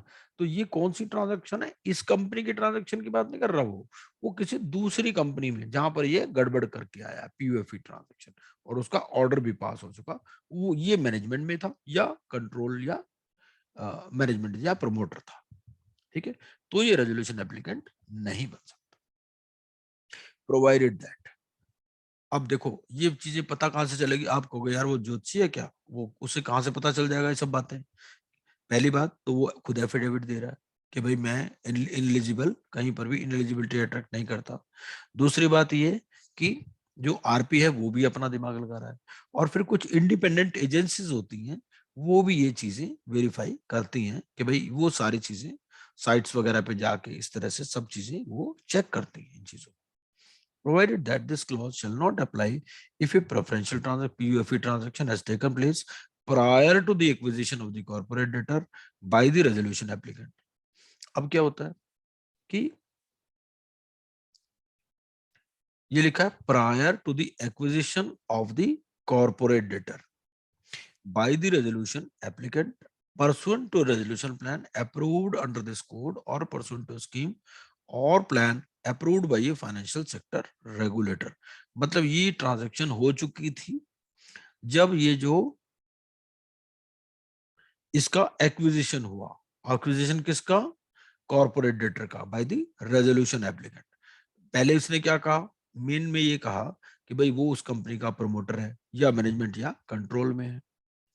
अब जब उसके पास ये आई कंपनी, उससे पहले ही ये ट्रांजैक्शन हो चुकी थी, ठीक है। और हुई कैसे थी, हुई ये थी मतलब, और इसका इसने जो कंपनी ली है वो रेजोल्यूशन प्लान में ली है, ठीक है, जो रेजोल्यूशन प्लान अप्रूव्ड है, ठीक है, और इसका कोई रोल उसमें नहीं है, ठीक है। भाई कोई ऐसी कंपनी भी हो सकती है ना जिसमें ये ट्रांजैक्शन हुई हो, पीयूएफई ट्रांजैक्शन, ठीक है, और उसके बाद में इसके एक्विजिशन से पहले, क्योंकि कंपनियां तो खरीदते बेचते रहते हैं लोग। जब इसने कंपनी एक्वायर की, इसने कंपनी कब खरीदी थी, इसने रेजोल्यूशन प्लान में वो कंपनी खरीदी थी, ये इसके एक्विजिशन से पहले ही वो ट्रांजैक्शन हो चुकी थी, ठीक है, और इसका कोई रोल उसमें नहीं था। तो उस केस में ये क्लॉज अप्लाई नहीं होगी। आगे देखते हैं। Has been convicted for any offence punishable with imprisonment, word लिखा पनिशेबल, पनिश्ड नहीं लिखा। मतलब जिस जो कन्विक्शन है, ऑफेंस है, उसकी सजा पनिशमेंट पनिशेबल है विद इम्प्रिजनमेंट। कई बार क्या होता है कि पनिशेबल होता है लेकिन पनिश नहीं होता, ऐसा भी होता है। तो उस कई बार क्या होता है, मान लीजिए वो कह देगा कि भैया आप जो कोर्ट उठने तक जो है आपको सजा दी जाती है, ऐसा भी होता है। तो या कई बार कंपाउंडेबल ऑफेंस होते हैं। तो देखना पड़ेगा कि जो पनिशेबल विद इम्प्रिजनमेंट है, अगर उसके लिए कन्विक्शन हुआ है और कन्विक्ट है कोई आपका, सिर्फ ये नहीं कि प्रोसीडिंग ही चल रही है, हैज बीन कन्विक्टेड, तो कन्विक्शन हो गया होना चाहिए। ठीक है, फॉर 2 years और more under any act specified under the 12th schedule. तो उसमें लिस्ट दे रखी है, 25 एक्ट्स हैं और एक फिर रेजिड्यू शेड्यूल है, ठीक है ना। तो अगर जो 12 शेड्यूल में दे रखे हैं वो उनके लिए तो 2 साल की सजा, या जो दूसरे हैं उसमें 7 साल की सजा, ठीक है। लेकिन अगर 2 साल हो चुके जेल से निकले हुए तो फिर वो शुद्ध हो चुका है, फिर उस पर ये एलिजिबिलिटी इंटैक्ट नहीं होती। लेकिन provided further that this clause shall not apply to a connected person, ये कनेक्टेड पर्सन पर भी ये क्लॉज अप्लाई नहीं होगी, ठीक है। वो आगे आएगा कनेक्टेड पर्सन कौन है। Is disqualified to act as director, वो 164 में कुछ डिस्क्वालिफिकेशंस हैं डायरेक्टर्स की कि कौन कौन से जो है डिस्क्वालिफिकेशन अट्रैक्ट करते हैं। तो provided that this clause shall not apply in relation to a connected person, तो ये भी क्लॉज कनेक्टेड पर्सन पर अप्लाई नहीं होती। तो जब हमने 29A पढ़ना है, हमने क्या देखना है, हमने ये देखना है कि वो जो रेजोल्यूशन एप्लीकेंट वो है कौन। पहली बात, क्या वो कनेक्टेड पर्सन है, क्या वो एमएसएमई, ये सारी चीजें, या वो फाइनेंशियल एंटिटी है। तो उसके हिसाब से ये कंडीशंस जो है आपको देखनी कि कौन सी कंडीशन किस, क्योंकि हम अलग अलग क्लॉजेस में अलग अलग चीजें पढ़ रहे हैं कि भाई ये वाली क्लॉज इस पर अप्लाई नहीं होगी, ये वाली इस पर अप्लाई नहीं होगी, इस तरह से। जैसे जो पहली क्लॉज है दो, वो तो सब पर ही अप्लाई हो रही है, उन पे यहाँ कुछ नहीं लिखा। अनडिस्चार्ज इंसॉल्वेंट मतलब वो तो कर ही नहीं सकता, विलफुल डिफॉल्ट नहीं कर सकता। तीसरी वाली जो क्लॉज है वो एनपीए, ये वाली जो क्लॉज है ये अगर किसी एमएसएमई की सीआईआरपी चल रही है तो फिर उस केस में ये क्लॉज अप्लाई नहीं होती, ठीक है। जो रेजोल्यूशन एप्लीकेंट के ऊपर, फिर उसका किसी रेजोल्यूशन एप्लीकेंट का 1 साल से ज्यादा का भी एनपी है तो भी वो खरीद सकता है एमएसएमई, क्योंकि ये सेक्शन कहां बताता है, सेक्शन 240A में, ठीक है। उसके अलावा ये बताया है इसमें कि अगर आपने पेमेंट कर दी तो अप्लाई नहीं होगी, अगर फाइनेंशियल एंटिटी हो और आप रिलेटेड पार्टी नहीं हो तो अप्लाई नहीं होगी, ठीक है। और 3 साल से पुराने अगर आपने कोई रेजोल्यूशन प्लान में डेट्स खरीदे तो उनके लिए 1 साल के बजाय 3 साल का पीरियड है, ठीक है। लेकिन जो प्रोहिबिशन बाय सेबी है तो ये सब जगह ये एप्लीकेबल है। ये प्रोमोटर वगैरह जो अंडर वैल्यू ट्रांजैक्शन है इसमें भी ये हो गया कि अगर आपके एक्विजिशन से पहले ही हो चुकी है पीयूएफई ट्रांजैक्शन और आपका कोई रोल नहीं है तो ये क्लॉज आप पर अप्लाई नहीं होगी, ठीक है। अब यहाँ जो है यहाँ पर फिर ये बात करता है कि कनेक्टेड पर्सन पर ये क्लॉज अप्लाई नहीं होगी। कौन सी क्लॉज, ये आई क्लॉज। और जो ये ई है, ई भी जो है ये भी कनेक्टेड पर्सन पर अप्लाई नहीं होती। एच क्या है, ये एच वाली भी एमएसएमई की अगर सीआईआरपी चल रही है तो सेक्शन 240 ये बोलता है कि एच क्लॉज भी अप्लाई नहीं होगी, सी और एच। गारंटी दी किसने दी, रेजोल्यूशन एप्लीकेंट ने, किसके फेवर में, creditor. in respect of corporate debtor against which an application for insolvency made by such creditor, मतलब एक आदमी था रामलाल, ठीक है। रामलाल ने एक कंपनी से कुछ पैसे लेने थे, श्यामलाल ने उस कंपनी के बिहाफ पे गारंटी दे दी, ठीक है। तो रामलाल को कंपनी से पैसे नहीं मिले तो रामलाल ने श्यामलाल को कहा कि भाई तुम पैसे दो, उसने गारंटी वो की, श्यामलाल ने भी नहीं दिए। तो अगर वो श्यामलाल एमएसएमई का रेजोल्यूशन एप्लीकेटर नहीं है तो उस पे ये क्लॉज अप्लाई हो रही है, ठीक है। तो श्यामलाल किसी ऐसी कंपनी का रेजोल्यूशन एप्लीकेंट नहीं बन सकता, क्यों, क्योंकि भैया एक इसके लिए गारंटी दी थी, उसके पैसे तो दे नहीं पाया तो ये कंपनी का खरीदेगा। लेकिन क्रेडिटर भी वही होना चाहिए, उस क्रेडिटर ने ही एप्लीकेशन लगाई होनी चाहिए। अगर एप्लीकेशन किसी दूसरे ने लगाई है तो भी ये क्लॉज एप्लीकेबल है, सच क्रेडिटर, ठीक है। और कॉर्पोरेट डेटर उसी ऐसा क्यों कॉर्पोरेट सर? उस है, ऐसा क्यों? ऐसा इसीलिए कि भैया ऐसा है, एक आदमी 36 लोगों के लिए गारंटी देता है, ठीक है ना। तो 36 की 36 तो उससे इंसॉल्वेंसी तो नहीं हुई ना, कई ऐसे भी हो सकती है कि गारंटी इन्वोक हो गई लेकिन उससे इंसॉल्वेंसी अट्रैक्ट नहीं हुई, ठीक है ना। एक जो चीज श्यामलाल है, श्यामलाल ने 4 कंपनियों में गारंटी दे रखी है, ठीक है। बाकियों में भी इसकी गारंटी नहीं की, लेकिन उससे कोई फर्क नहीं पड़ा, उससे इंसॉल्वेंसी अट्रैक्ट नहीं हुई। कई बार क्या होता है कि बंदा क्या होता है कि आईबीसी में नहीं जाता, उसको पैसे नहीं भी मिलते, वो वेट कर लेता है, यार थोड़ी देर बाद मिल जाएंगे, कोई बात नहीं, कोई जरूर थोड़ी सारे भाग के सेक्शन 7 की एप्लीकेशन लगा देते हैं, ऐसा नहीं है।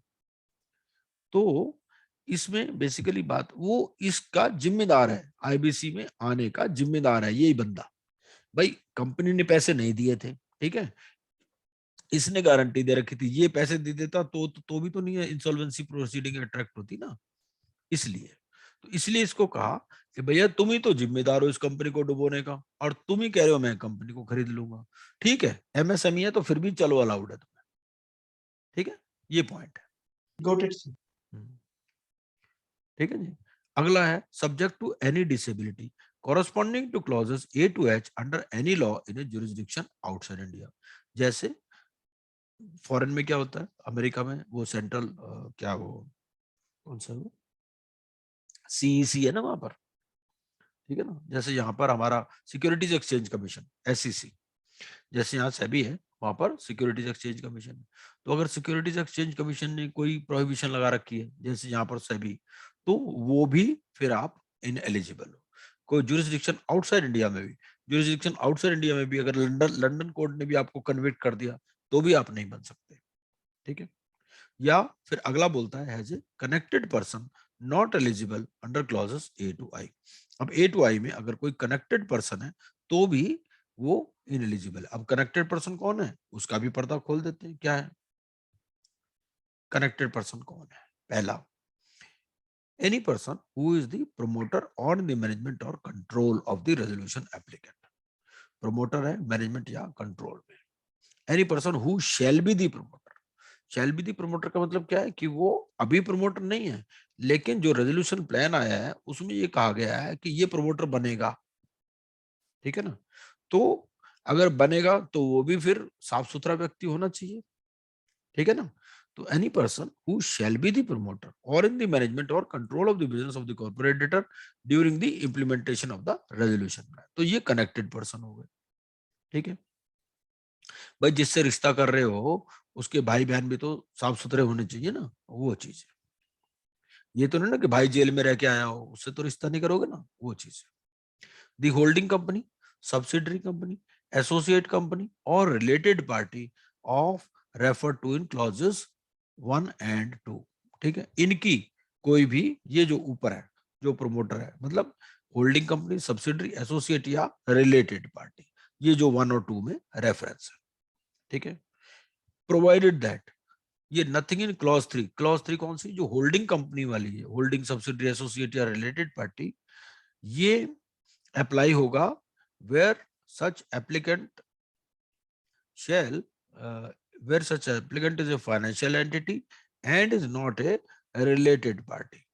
तो यहां पर भी क्या बोलता है, यहां पर भी वो चीज बोलता है कि रिलेटेड पार्टी सिर्फ इस वजह से ना बन गई हो, मतलब ये कि एक्चुअल कंट्रोल या एक्विजिशन ऑफ शेयर्स होना चाहिए आपका for the purpose of controlling that entity, ठीक है।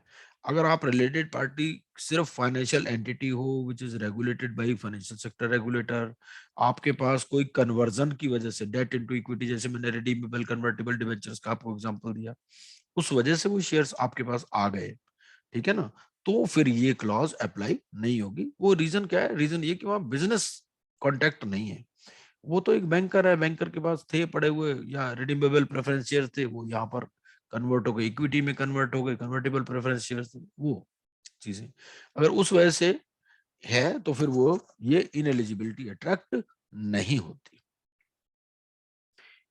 For the purpose of this section financial entity बार बार आ रहा है तो फाइनेंशियल एंटिटी भी पढ़ लेते हैं कौन है।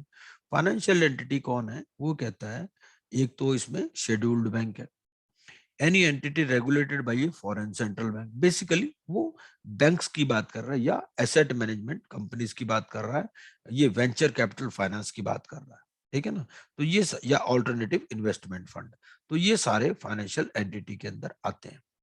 ये नहीं कि प्राइवेट फाइनेंसर इसमें नहीं आएगा, जो फाइनेंशियल एंटिटी वो भी regulated by financial sector regulator, basically banks, asset management companies, ये सब चीजें इसके अंदर आ जाएंगी, ठीक है जी। अब आगे चलते हैं, ये अंडरटेकिंग दे दी तो 29A का कोई सवाल हो तो पूछ सकते हैं, इससे पहले कि हम आगे चले। वैसे हम 29A पर अलग से केस स्टडी भी करेंगे और वीडियो लेक्चर्स भी ऑलरेडी अवेलेबल हैं यूट्यूब पर, तो आप प्लीज वो भी देख लीजिएगा और क्लैरिटी उसमें आ जाए। ठीक है जी। अब एक्सप्रेशन ऑफ इंटरेस्ट, वैसे मैंने काफी समझाने की कोशिश की है बहुत ही सिंपल लैंग्वेज में। Expression of interest by prospective resolution applicant, क्योंकि क्या होता है कि टाइम टू टाइम जैसे जैसे क्वेश्चन आते रहते हैं हम उनको अपने आप ही इनकॉर्पोरेट इसके अंदर कर देते हैं। Expression of interest by prospective resolution applicant, regulation 36A क्या बोलता है? वो ये कहता है कि जो प्रोस्पेक्टिव रेजोल्यूशन एप्लीकेंट है वो कॉन्फिडेंशियलिटी मेंटेन करेगा और कोई भी उससे अनड्यू लॉस या गेन किसी को कॉज नहीं करेगा। इसके लिए फिर टाइमलाइन है, क्या करना है? Provisional list of eligible prospective resolution applicant within इन 10 days of last date of submission, ये सारा आपको टाइमलाइंस में मिल जाएगा। ठीक है, किसको देनी है? सीओसी को देनी है और जितने भी प्रोस्पेक्टिव रेजोल्यूशन एप्लीकेंट्स हैं वो submitted the expression of interest. तो सबसे पहले ये प्रोविजनल लिस्ट बना लेगा। कौन बना लेगा? आरपी। ठीक है, और ऑब्जेक्शंस अगर हैं, भाई किसी का नाम इंक्लूड नहीं किया हो गया, या और एक्सक्लूजन ऑफ नेम्स विद इन 5 days from the date of issue of provisional list. तो प्रोविजनल लिस्ट के 5 दिन के अंदर भैया किसी का नाम रह गया या हटाना है या इंक्लूड करना है तो बता दो। ठीक है, फिर final list of prospective resolution applicant within इन 10 days of the last date of for receipt of objection. तो ये फाइनल लिस्ट बना देगा प्रोस्पेक्टिव रेजोल्यूशन एप्लीकेंट्स की। फिर अब इनको क्या करेगा? इंफॉर्मेशन मेमोरेंडम दे देगा, इवैल्यूएशन मैट्रिक्स दे देगा और रिक्वेस्ट फॉर रेजोल्यूशन प्लान दे देगा to all prospective resolution applicant जिन्होंने ऑब्जेक्ट किया उनको भी, इंक्लूडिंग हु हैव ऑब्जेक्टेड या contested to be prospective resolution applicant. भाई आपने उनका नाम प्रोविजनल लिस्ट में शामिल नहीं किया, उन्होंने ऑब्जेक्शन किया, ठीक है, तो इनको भी ये अभी फिलहाल दे देगा सारी चीजें, क्योंकि ये डिसीजन तो बाद में होना है।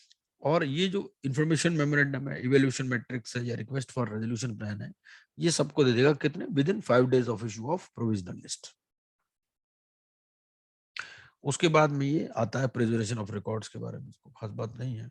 अब क्या होगा कि अब रेजोल्यूशन एप्लीकेंट जो है वो क्या करेगा? वो रेजोल्यूशन प्लान सबमिट करेगा to RP on the basis of information memorandum.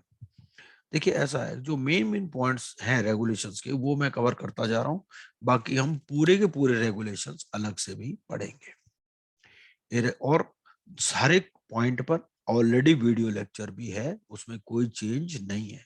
जैसे 3 मार्च से हमारा एक सिलेबस चल रहा था, ठीक है ना, नया सिलेबस के हिसाब से, उसमें भी हमने सारे पॉइंट से कवर किए हैं। ये क्रैश कोर्स का आइडिया यही है कि भाई ताकि आपको थोड़े से टाइम में पूरा एक ग्लिम्स मिल जाए आईबीसी का, और इसमें आप थोड़ी सी मेहनत आप पुराने वाले वीडियो लेक्चर्स देख के भी और उसके साथ इसको सप्लीमेंट कर लें। वरना हम क्या करेंगे, हम तो 10 दिन के बाद भी ये कोर्स कोई डिसकंटिन्यू करने वाले नहीं है, ये चलता रहेगा, ठीक है ना, जब तक आप पास नहीं होते। A resolution applicant may submit a resolution plan to RP on the basis of information memorandum. अब आरपी क्या देखेगा?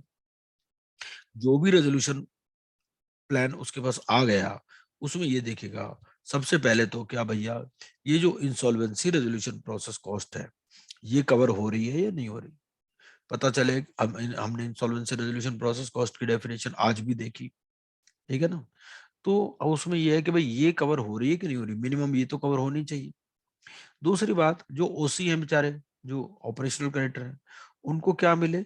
उनको या तो लिक्विडेशन वैल्यू मिल जाए या फिर इतना मिल जाए जो 53 में मिलेगा, दोनों में से जो भी हायर हो, इतना उनके लिए भी प्रोविजन हो कम से कम, ठीक है, क्योंकि वो तो वोटिंग में आ नहीं रहे, वो तो सीओसी में है नहीं, उनकी कौन सुनेगा बेचारा, दुखियों की कौन सुनेगा। तो उनके लिए ये कहा गया कि भाई आप जो रेजोल्यूशन प्लान अभी दे किसी को कुछ नहीं रहे, ठीक है ना, अभी ये सिर्फ प्लानिंग बता रहे हैं कि भाई मैं इतने इतने पैसे दूंगा, ठीक है। Provides management of affairs of CD, मतलब जो क्योंकि ये रेजोल्यूशन प्लान है, रेजोल्यूशन प्लान का मतलब एज ए गोइंग कंसर्न इसको चलाया जाएगा, बंद नहीं किया जाएगा। तो management of affairs of CD कैसे होगा ये भी बताएगा। इसीलिए हमने 29 में पढ़ लिया कि कौन कौन नए प्रमोटर बनेंगे, वो सब बातें भी बता देता है ना वो, है ना। Implementation and supervision of resolution plan, ये जो रेजोल्यूशन प्लान है इसका इम्प्लीमेंटेशन कैसे होगा, क्योंकि इसमें टाइम पीरियड होता है, एक दिन में तो इम्प्लीमेंट होगा नहीं, है ना, वो ना एक दिन में पैसे दे देगा, ऐसा तो है नहीं कि वो सीधे एक कह लेगा लो जी 1000 करोड़ रुपए का चेक लो कंपनी मुझे दे दो, ऐसा नहीं है। वो पूरा एक प्लान बना के आता है कि जी 2 साल का मेरा ये रेजोल्यूशन प्लान है, 2 साल में मैं इतने पैसे शुरू में दे दूंगा, इतने ऐसे ऐसे इसकी पेमेंट करूंगा, इस तरह से मैं इसका कैपिटल स्ट्रक्चर चेंज करूंगा, मैं इसको दूसरी कंपनी के साथ मिला के काम करूंगा, ये सारी बातें वो रेजोल्यूशन प्लान में बताता है। ठीक है, उसके बाद में doesn't contravene any provisions of any law, contravention नहीं होनी चाहिए। ऐसा नहीं कि मैं कोई वहां पर कोई स्मगलिंग एक्टिविटी शुरू कर दूंगा या मैं कोई वहां कैसीनो शुरू कर दूंगा अगर अलाउड नहीं है तो। ठीक है, confirms requirement specified by the board, और आरपी क्या करेगा, आरपी सीओसी के सामने पेश कर देगा, लो जी ये रेजोल्यूशन प्लान आए हैं तो आप बता दो, और 66% मेजोरिटी से वो जो है पास हो जाएगा। Resolution applicant shall not vote at COC meeting unless is FC. जो ऐसा भी हो सकता है कि जो फाइनेंशियल क्रेडिटर है हमारे, भाई ये तो बात पहले से ही हमें पता है कि जो रिलेटेड पार्टी होती है वो सीओसी का पार्ट नहीं बनती, ठीक है ना, तो रिलेटेड तो होगा नहीं। लेकिन ऐसा भी कोई फाइनेंशियल क्रेडिटर हो सकता है जो खुद ही रेजोल्यूशन एप्लीकेंट हो, अगर खुद रेजोल्यूशन एप्लीकेंट तो वो वोट कर सकता है, ठीक है ना। अदरवाइज अगर वो एफसी नहीं है तो वो वोट नहीं कर सकता, ठीक है। हेलो, हाँ जी, हाँ जी,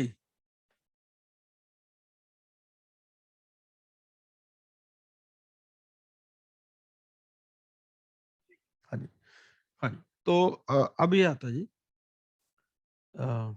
no restriction on who can be a resolution applicant, कोई भी आदमी रेजोल्यूशन एप्लीकेंट बन सकता है, even it includes promoters of the corporate debtor.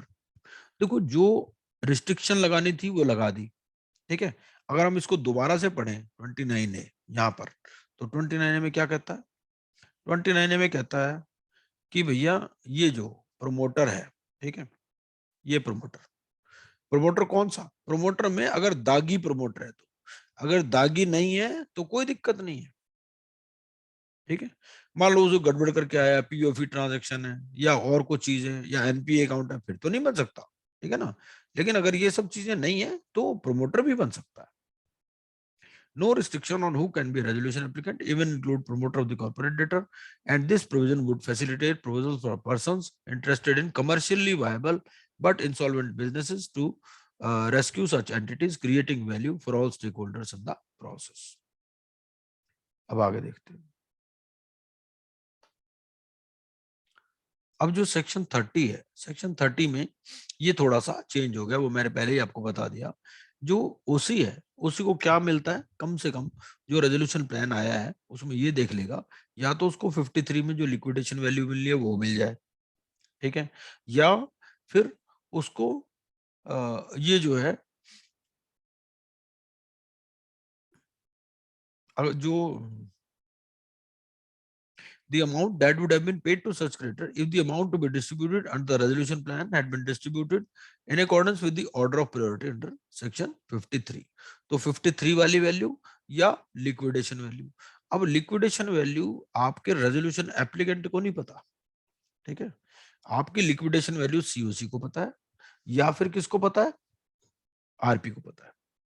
ये देख लेगा कि उससे देखो उसका पर्पस क्या है, उसका पर्पस ये है कि अगर लिक्विडेशन वैल्यू से भी ये कम दे रहा है, ठीक है ना, तो इसका मतलब तो ज्यादा ही चालाक बन रहा है रेजोल्यूशन एप्लीकेंट, वो कुछ देना ही नहीं चाह रहा, तो भैया फिर तो लिक्विडेशन ही करवा लेंगे। लिक्विडेशन में अगर ज्यादा पैसे मिलने हैं, हम तो ये कह रहे हैं भाई लिक्विडेशन वैल्यू से ज्यादा मिले तब हम इसमें जाएंगे, अगर लिक्विडेशन वैल्यू से कम मिलने हैं तो फिर हम क्यों रेजोल्यूशन, फिर तो रेजोल्यूशन वो ऐसा कोई रेजोल्यूशन ही नहीं है ना। अगर उसने फेयर वैल्यू और लिक्विडेशन वैल्यू 100 करोड़ की निकाली है और एक रेजोल्यूशन एप्लीकेंट आता है वो कहता है जी मैं 20 करोड़ दूंगा इस कंपनी के लिए, तो वो तो कोई नहीं मानेगी सीओसी, ठीक है ना। तो दोनों वैल्यू में से जो हायर हो, कौन सी, जो लिक्विडेशन वैल्यू या फिर जो डिस्ट्रीब्यूशन के हिसाब से हो 53 में, ठीक है। एंड और उसके अलावा कुछ डिसेंटिंग फाइनेंशियल क्रेडिटर भी होते हैं। भाई क्या कह रहा है, ये कह रहा है सीओसी में कौन है, फाइनेंशियल क्रेडिटर, कह रहा है 66% मेजोरिटी से पास कर सकते हैं।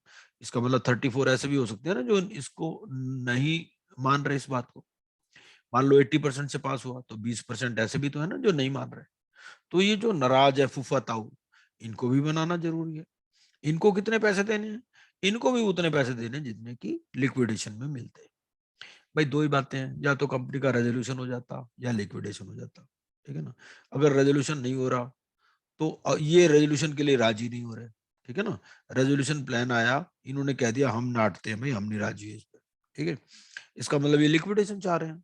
अगर ये लिक्विडेशन चाह रहे हैं तो जिनको जितना इनको लिक्विडेशन में मिलना था उतने का अगर प्रोविजन रेजोल्यूशन प्लान में है तो इनको तो कोई दिक्कत नहीं है, ठीक है ना। ये भाई इनको 51 रुपए का शगुन मिलना था, इनको 51 का ही मिलेगा। ये कह रहे हैं हम मिलनी नहीं करवा रहे, नहीं करवा रहे भाई, ठीक है बाद में दे देंगे। तो यही explanation. For the removal of doubts, it is hereby clarified that a distribution in accordance with the provisions of this clause shall be fair and equitable to such creditor. तो ये जो डिस्ट्रीब्यूशन है ये फेयर और equitable होगा। मतलब equitable का मतलब कोई इक्वल होना जरूरी नहीं है, इक्विटेबल अलग चीज है, इक्वल अलग चीज है, ठीक है। आगे चलते हैं।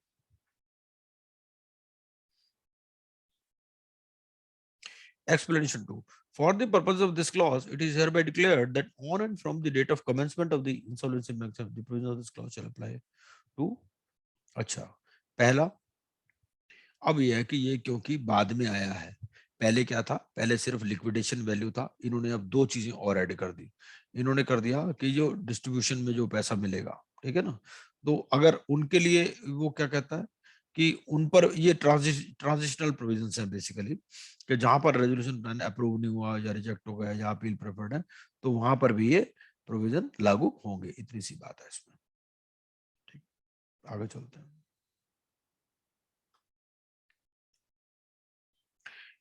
ये जो रेजोल्यूशन प्लान है इसमें क्या होगा कि मैक्सिमाइजेशन ऑफ वैल्यू होगा ऑफ द एसेट्स, ठीक है। ट्रांसफर इसमें कुछ भी हो सकता है, ये भी कह देगा कि जो जो एसेट्स हैं सीडी के, मैं किसी और आदमी को ट्रांसफर करूंगा टू वन और मोर पर्सन्स। सेल ऑफ ऑल और पार्ट ऑफ द एसेट्स, देखो वो ये भी कह सकता है कि मैं सारे एसेट्स या पार्ट ऑफ द एसेट्स को बेच दूंगा, लेकिन कंपनी को नहीं बेचने की बात कर सकता, ठीक है। whether subject to any security interest or not, substantial acquisition of shares of the CD और the merger और मतलब वो किसी तरह से तोड़ मरोड़ के जो भी कुछ कह सकता है कि जी मैं ऐसे करूंगा, मैं ये वैसे करूंगा, ये सारे रेजोल्यूशन प्लान में वो चीज बता सकता है। लेकिन जितने भी हैं उसका पर्पस क्या होना चाहिए, maximisation of value of the assets. जैसे मैक्सिमम वैल्यू मिलती है वैसे करो। मतलब अगर 3 डिवीजन है कंपनी के, एक प्रॉफिटेबल डिवीजन है, वो कह देता है भैया ऐसा है, जो प्रॉफिटेबल डिवीजन है मैं इसको बेच दूंगा, ठीक है ना, और जो बाकी है उनका तो कोई खरीदार वैसे भी नहीं है। तो इस तरह से वो कुछ मतलब कुछ भी सजेशन इसमें दे सकता है अपने रेजोल्यूशन प्लान के अंदर। मेरी चाय ठंडी हो गई, चलो कोई हाँ जी। और कहाँ रहा ये, तो चाहे वो मतलब कह देगा भाई लिस्टिंग वाली को डीलिस्ट करा लूंगा, ठीक है ना, जो सिक्योरिटी इंटरेस्ट है उसको मैं पेमेंट कर दूंगा, कोई ब्रीच ऑफ टर्म्स है, ये सारी बातें वो कह सकता है। ये हेयर कट के भी कॉन्सेप्ट है, reduction in the amount payable to the creditors. जो क्रेडिटर्स को अमाउंट पेबल है मैं उसमें पूरा तो नहीं दूंगा, कम दूंगा उसमें 60% 70%, ठीक है। Extension of a maturity date, तो भाई ये जो डेट्स अब क्या 3 साल में पेबल है, मैं तो इनको 5 साल में पेमेंट करूंगा। ये सारी चीजें मैं कंपनी एलएलपी में बनाऊंगा, एलएलपी को कंपनी बनाऊंगा, ये सारी चीजें वो इस रेजोल्यूशन प्लान में दे सकता है। टेक्नोलॉजी यूज करनी है या कोई पोर्टफोलियो में चेंज करना है या कोई नेसेसरी अप्रूवल लेनी है, तो ये सारे काम वो करेगा, ठीक है। Mandatory contents of resolution plan, जो रेजोल्यूशन प्लान है उसके मैंडेटरी कंटेंट्स क्या क्या होंगे। सबसे पहले तो जो ओसी है इनको दिया जाएगा in priority over payments to the FCs, ठीक है। ओसीज को पहले दिया जाएगा। ओसीज को पहले देने का ये मतलब नहीं है कि वाटरफॉल मैकेनिज्म में चेंज हो जाएगा।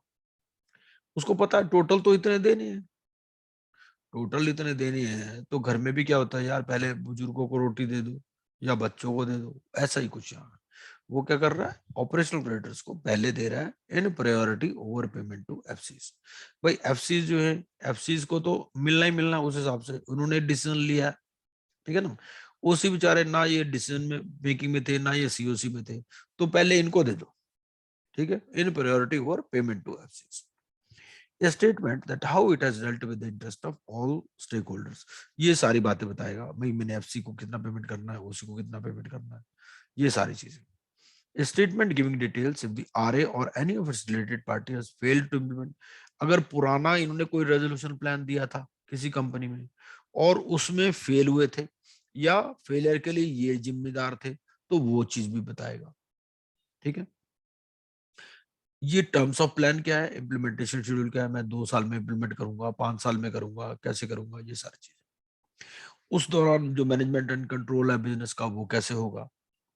फिर adequate means for supervising it's implementation, और ये भी ये रेजोल्यूशन प्लान में बताएगा कि it addresses the cause of default, ठीक है, कि जिस वजह से डिफॉल्ट हुआ है मैं रेजोल्यूशन प्लान में उस कॉज को एड्रेस करूंगा, ठीक है। It is feasible and viable, ऐसे हवा में बातें नहीं है, फिजिबल भी है, वायबल भी है।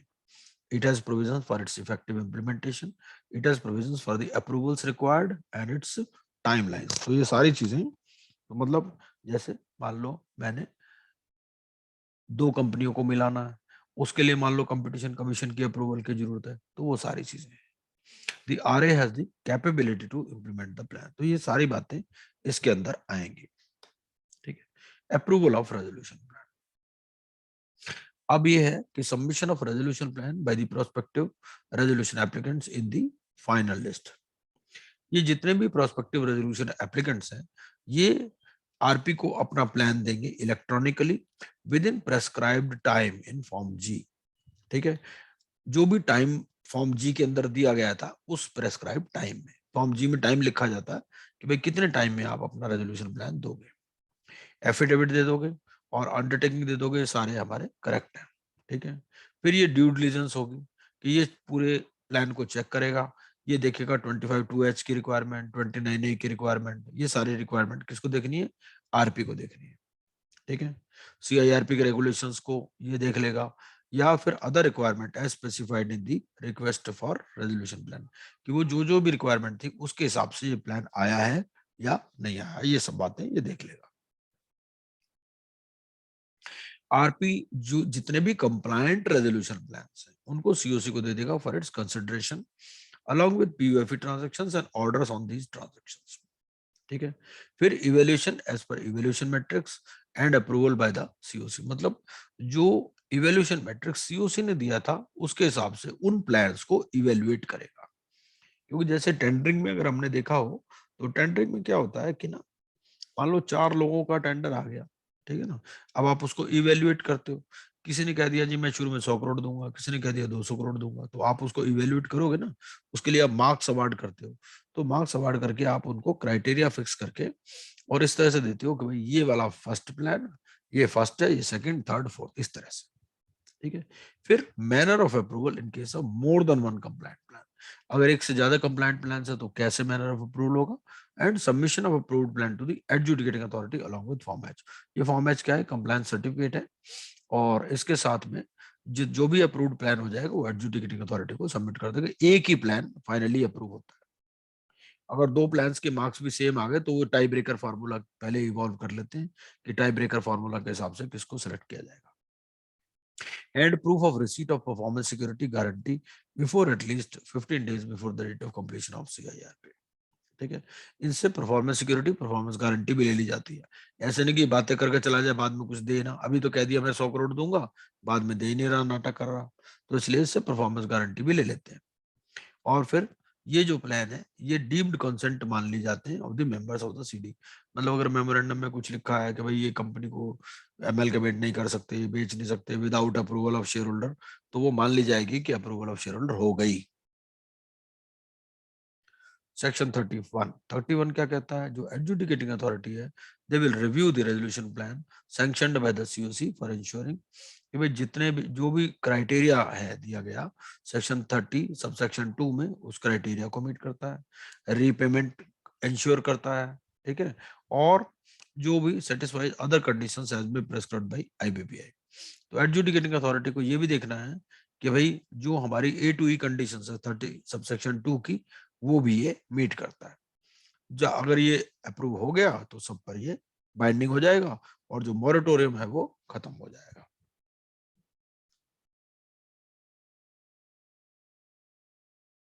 ये कहता है कि यहाँ पर जो मेंबर्स क्रेडिटर्स है ये सेंट्रल गवर्नमेंट या स्टेट गवर्नमेंट या लोकल अथॉरिटी पे भी बाइंड हो जाएगा।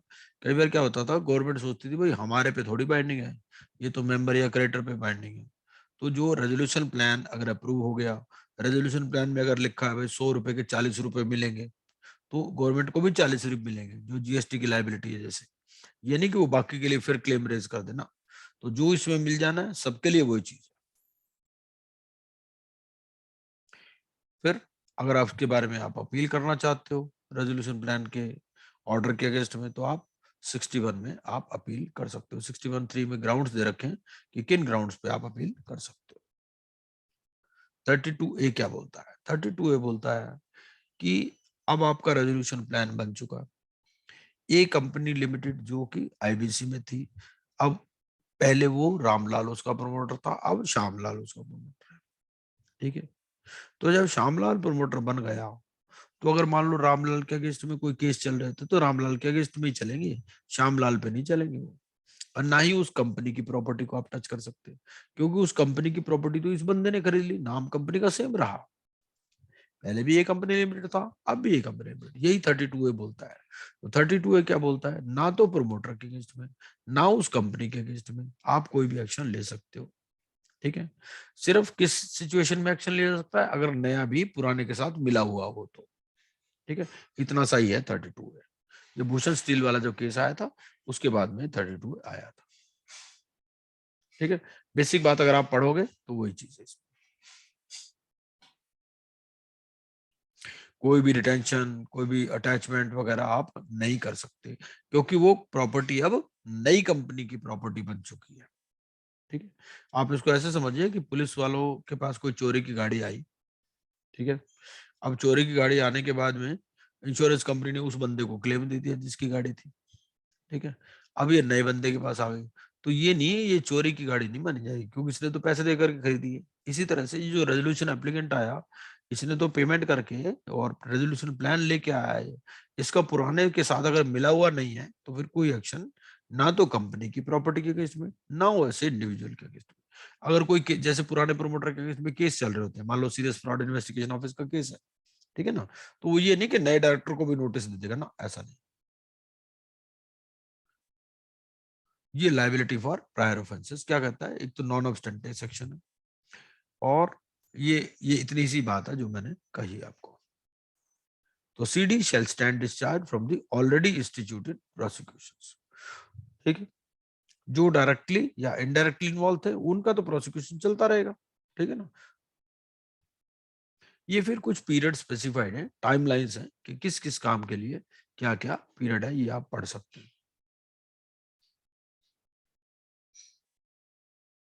ये चार्ट बना रखा है।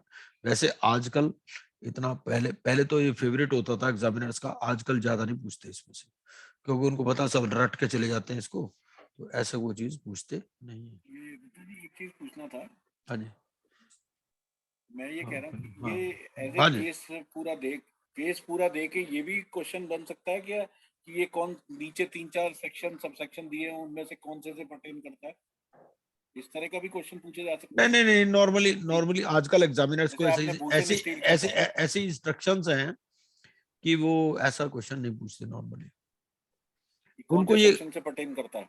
हाँ वो सेक्शन भी नहीं पूछते, टाइमलाइंस भी नहीं पूछते, वो ऐसी कोई चीज नहीं पूछते जो याद हो सकती हो नॉर्मली। बेसिकली एनालिटिकल स्किल्स पे ज्यादा जोर है आजकल उनका।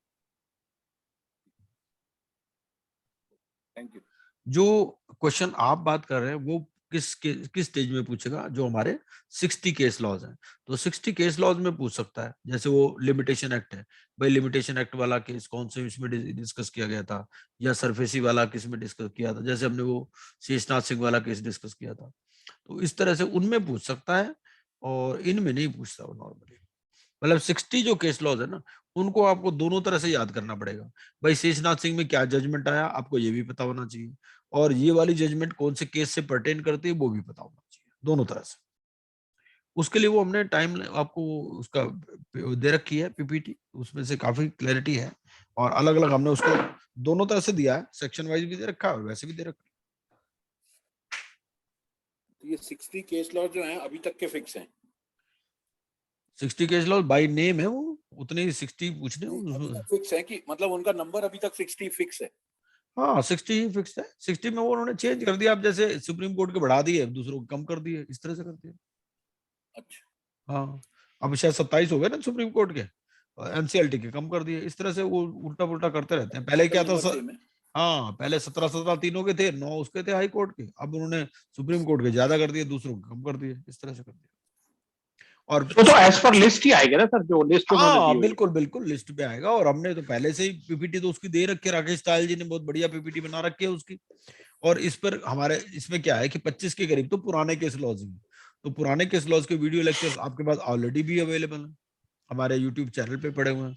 और ये नए वाले भी जो है, नए वाले भी हमने 2-3 बार डिस्कस किए हैं, वो भी सारी हमने तो अलग अलग प्लेलिस्ट बना रखी है, उस प्लेलिस्ट से आप देख सकते हैं उसको यूट्यूब चैनल पे। ठीक है जी, ये टाइमलाइंस दे रखी है हमारी सारी, तो अब म्यूट कर ले अपने आप को जहां से डिस्टर्बेंस आ रही है। ठीक है जी, तो ये अभी भी ना 180 के हिसाब से चलती है, ये नहीं कि अब 330 हो गया तो 330 के हिसाब से है, और 180 डेज पूरे होने से पहले ही आपको वो कमेटी की अप्रूवल के साथ आपको एक्सटेंशन अप्लाई करनी पड़ती है 90 डेज की। और अगर कोई टाइम लॉस्ट इन लिटिगेशन है तो उसके लिए फिर अलग से और पीरियड मिल जाता है अप टू 330। तो जो एप्लीकेशन फॉर एक्सटेंशन है हाँ वो 180 डेज से बाद भी कर सकते हैं अगर अप्रूवल सीओसी का पहले है तो। नहीं वो अप्रूवल हाँ अप्रूवल 175 डे ले लिया, लेकिन हाँ केस फाइल हुआ, मतलब एक्सटेंशन के लिए एप्लीकेशन फाइल की 181 डे को। नहीं वो देखो फिर आपको वो प्रूव करना पड़ेगा एडजुडिकेटिंग अथॉरिटी के पास, क्यों नहीं 180 डेज से पहले की। होता क्या है 180 डेज में एक आध दिन तो चलो फिर भी एडजुडिकेटिंग अथॉरिटी मान सकती है, लेकिन मान लो आपने उसको 180 के बजाय 200 दिन बाद की तो फिर आपको बताना पड़ेगा, मतलब 1-2 दिन की बात कर रहे हैं। तो वो भी आपको एक इवन जो भी एक दिन का भी डिले है तो आपको सेटिस्फैक्टरीली एक्सप्लेन तो करना पड़ेगा, एक्सप्लेन तो करना पड़ेगा। अब सेक्शन 33 क्या बोलता है? दूसरा सर वो जो हाँ, दोबारा हाँ, मैं सारा बीच में इंटरप्ट कर रहा हूँ जी, कोई नहीं वो जो आईआर जो पब्लिक अनाउंसमेंट कॉस्ट है, हाँ वो सेक्शन 33 में बड़ा क्लियरली मेरे हिसाब से तो है, बाकी अगर आप 33 जो है ना जी, 33 तो फिर 33 regulation 33। Okay okay okay, page number बताइए एक बार।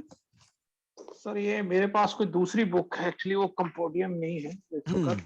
अच्छा अच्छा,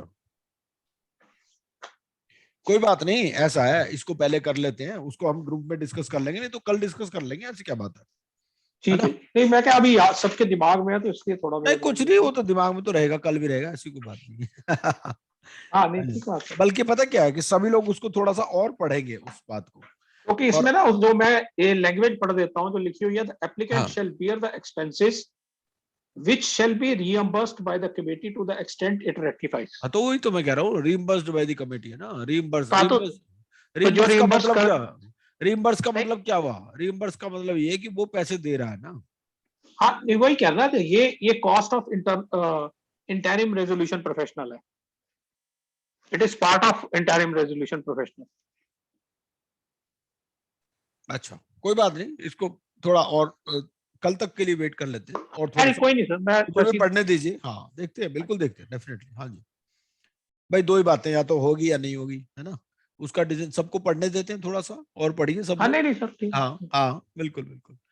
तो लिक्विडेशन प्रोसेस क्या बोलता है, ये बोलता है भैया कोई रेजोल्यूशन प्लान आया ही नहीं, या आया तो सीओसी ने अप्रूव नहीं किया, या सीओसी ने रिजेक्ट कर दिया, या रेजोल्यूशन प्लान का कॉन्ट्रावेंशन हो गया, ठीक है ना, कुछ भी हो सकता है भाई, रेजोल्यूशन प्लान अप्रूव भी हो गया फिर कॉन्ट्रावेंशन हो गया, ऐसा भी तो हो सकता है ना, भाई उसने कहा कि मैं दूंगा इतने पैसे, उसने दिए ही नहीं पैसे, फिर एडजुडिकेटिंग अथॉरिटी के पास जाएंगे, तो इन सारी सिचुएशंस में क्या होगा, लिक्विडेशन ऑर्डर पास हो जाएगा और पब्लिक अनाउंसमेंट हो जाएगी कि भाई ये सीडी जो है लिक्विडेशन में चली गई, ऑर्डर जिसके पास भी ये सीडी रजिस्टर्ड है कॉर्पोरेट एडिटर, वहां पर ये भी ऑर्डर चला जाएगा, ठीक है।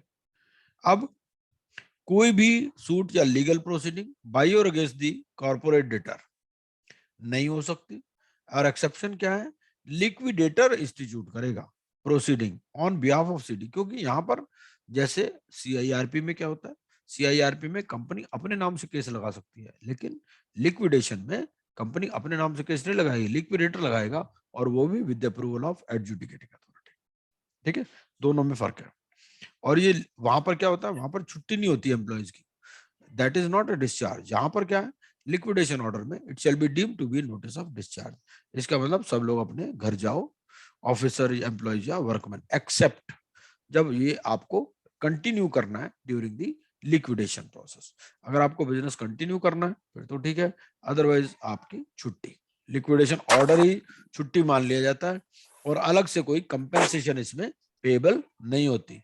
कई बार लिखा होता ना कि भाई ये अगर इसको टर्मिनेट करेंगे तो इतनी कंपेंसेशन मिलेगी, वो सब कंपेंसेशन कुछ नहीं मिलेगी।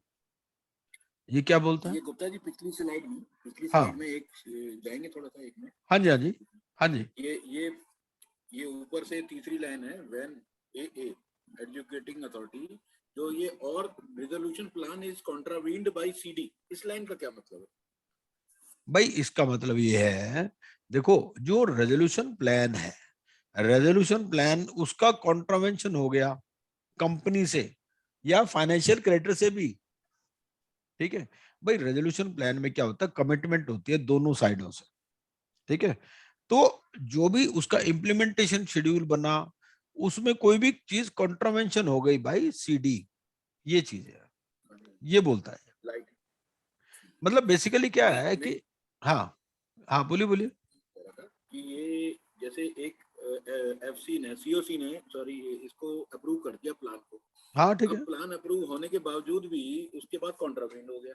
हाँ तो होता है। कॉन्ट्रावीन किस ग्राउंड पे हो सकता है? जब वो प्लान अप्रूव किया होगा तो सारी कंडीशंस देख ली गई होंगी ना, नहीं नहीं नहीं IRP और नहीं, कंट्रावेंशन तो हो ही सकता है ना जी, कंट्रावेंशन तो किसी भी एंगल से हो सकता है। भाई एक रेजोल्यूशन एप्लीकेंट ने कहा जी मैं 100 करोड़ रुपए लाऊंगा, अभी लाया तो कुछ नहीं वो, ठीक है। उसने परफॉर्मेंस गारंटी भी दे दी, ठीक है। अब वो परफॉर्मेंस गारंटी उसकी मान लो इन्वोक हो गई, वो पैसे ही नहीं दे पाया, ऐसा भी हो सकता है। कंट्रावेंशन तो किसी भी ग्राउंड पे हो सकता है, वो किसी से भी हो सकता है। जो हमारा सेक्शन 11 है, सेक्शन 11 भी क्या कहता है, सेक्शन 11 कहता है अगर प्लान का कॉन्ट्रावेंशन हो गया, रेजोल्यूशन प्लान का, ठीक है, बाय आइदर सीडी और फाइनेंशियल क्रेडिटर, तो उस केस में सीआईआरपी की एप्लीकेशन नहीं लगा सकते। सीआईआरपी की एप्लीकेशन नहीं लगा सकते मतलब यहीं जाओ लिक्विडेशन में। इसको हम सेक्शन 11 के साथ भी जोड़ के पढ़ सकते हैं। बाकी ये तो समरी है, मैं आपको सेक्शन यहां से पढ़ के बता देता हूँ कोड में से, 1 मिनट लगेगा। इसमें तो 4 और निकल आएंगी चीजें, ये सिर्फ सीडी नहीं होगा, फाइनेंशियल क्रेडिटर भी होगा।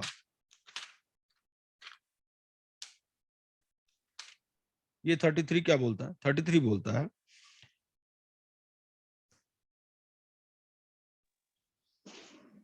33(3) का, हाँ 33(3) ये बोलता है ये, where the resolution plan approved by the adjudicating authority is contravened by the concerned corporate debtor, any person other than the corporate debtor whose interests are prejudicially affected by such contravention may make an application to the adjudicating authority for a liquidation order as referred to in subclauses 1, 2 and 3 of clause B of subsection 1. तो अगर resolution plan जो कि approve किया गया था adjudicating authority ने, उसका contravention हो गया by the concerned corporate debtor, तो any person other than the corporate debtor whose interests are prejudicially affected by such contravention. मतलब ये है कि कंपनी, जैसे कोई ऑपरेशनल क्रेडिटर है मान लो, ठीक है, ऑपरेशनल क्रेडिटर को इतने पैसे मिलने थे, अगर उसको ना मिले तो वो एप्लीकेशन लगा सकता है। कॉन्ट्रावेंशन का मतलब any condition is not fulfilled. हाँ बिल्कुल बिल्कुल बिल्कुल, हाँ, on receipt of an application if the adjudicating authority determines that the corporate debtor has contravened the provisions of the resolution plan, it shall pass a liquidation order. ये है sir. ये ऐसा तो नहीं है कि जो ये कॉर्पोरेट डेटर यहाँ पे मेंशन कर रहा है, कंसर्न कॉर्पोरेट डेटर, ये हाँ जो नए वाला जो है, जो आरए जो कॉर्पोरेट डेटर बना है उसकी बात कर रहा है, पुराने वाले की तो नहीं हो सकती है। नहीं, कंपनी तो कंपनी है ना जी, कंपनी हाँ सर, वही कह रहे हैं ना, कंपनी में अब वो जो नई कंपनी पुरानी है लेकिन बंदा अब नेचुरली नया आ गया। नेचुरली हाँ, बिल्कुल ठीक है, बिल्कुल ठीक है। और इसको आप सेक्शन 11 के साथ भी जोड़ के पढ़ सकते हैं, जैसे मैंने बताया सेक्शन 11 में बात करता है कि वो थोड़ी मानेंगे है। सर, आरए को सीडी कैसे मान लेंगे सर? अब आरए तो रहा ही नहीं ना, अब तो रेजोल्यूशन आरे तो प्लान रहा नहीं अप्रूव ना, हो चुका। वो तो जब अप्रूव होके कंपनी का मालिक बन गया जब ना वो तो। रेजोल्यूशन प्लान अप्रूव हो गया, वो कंपनी का ही तो है ना, वो तो कंपनी बन गई ना। लिक्विडेशन कह रहा है, लिक्विडेशन कब होता है, यहाँ आरए नहीं रहा वो। आरए तो जब एक बार कमिटी में प्लान अप्रूव हो गया तो बस खत्म, फिर तो वो कॉर्पोरेट डेटर ही बन गया ना। और अगर इसको सेक्शन 11 के साथ पढ़े तो और क्लैरिटी आती है, वहां पर भी कॉन्ट्रावेंशन की बात करता है।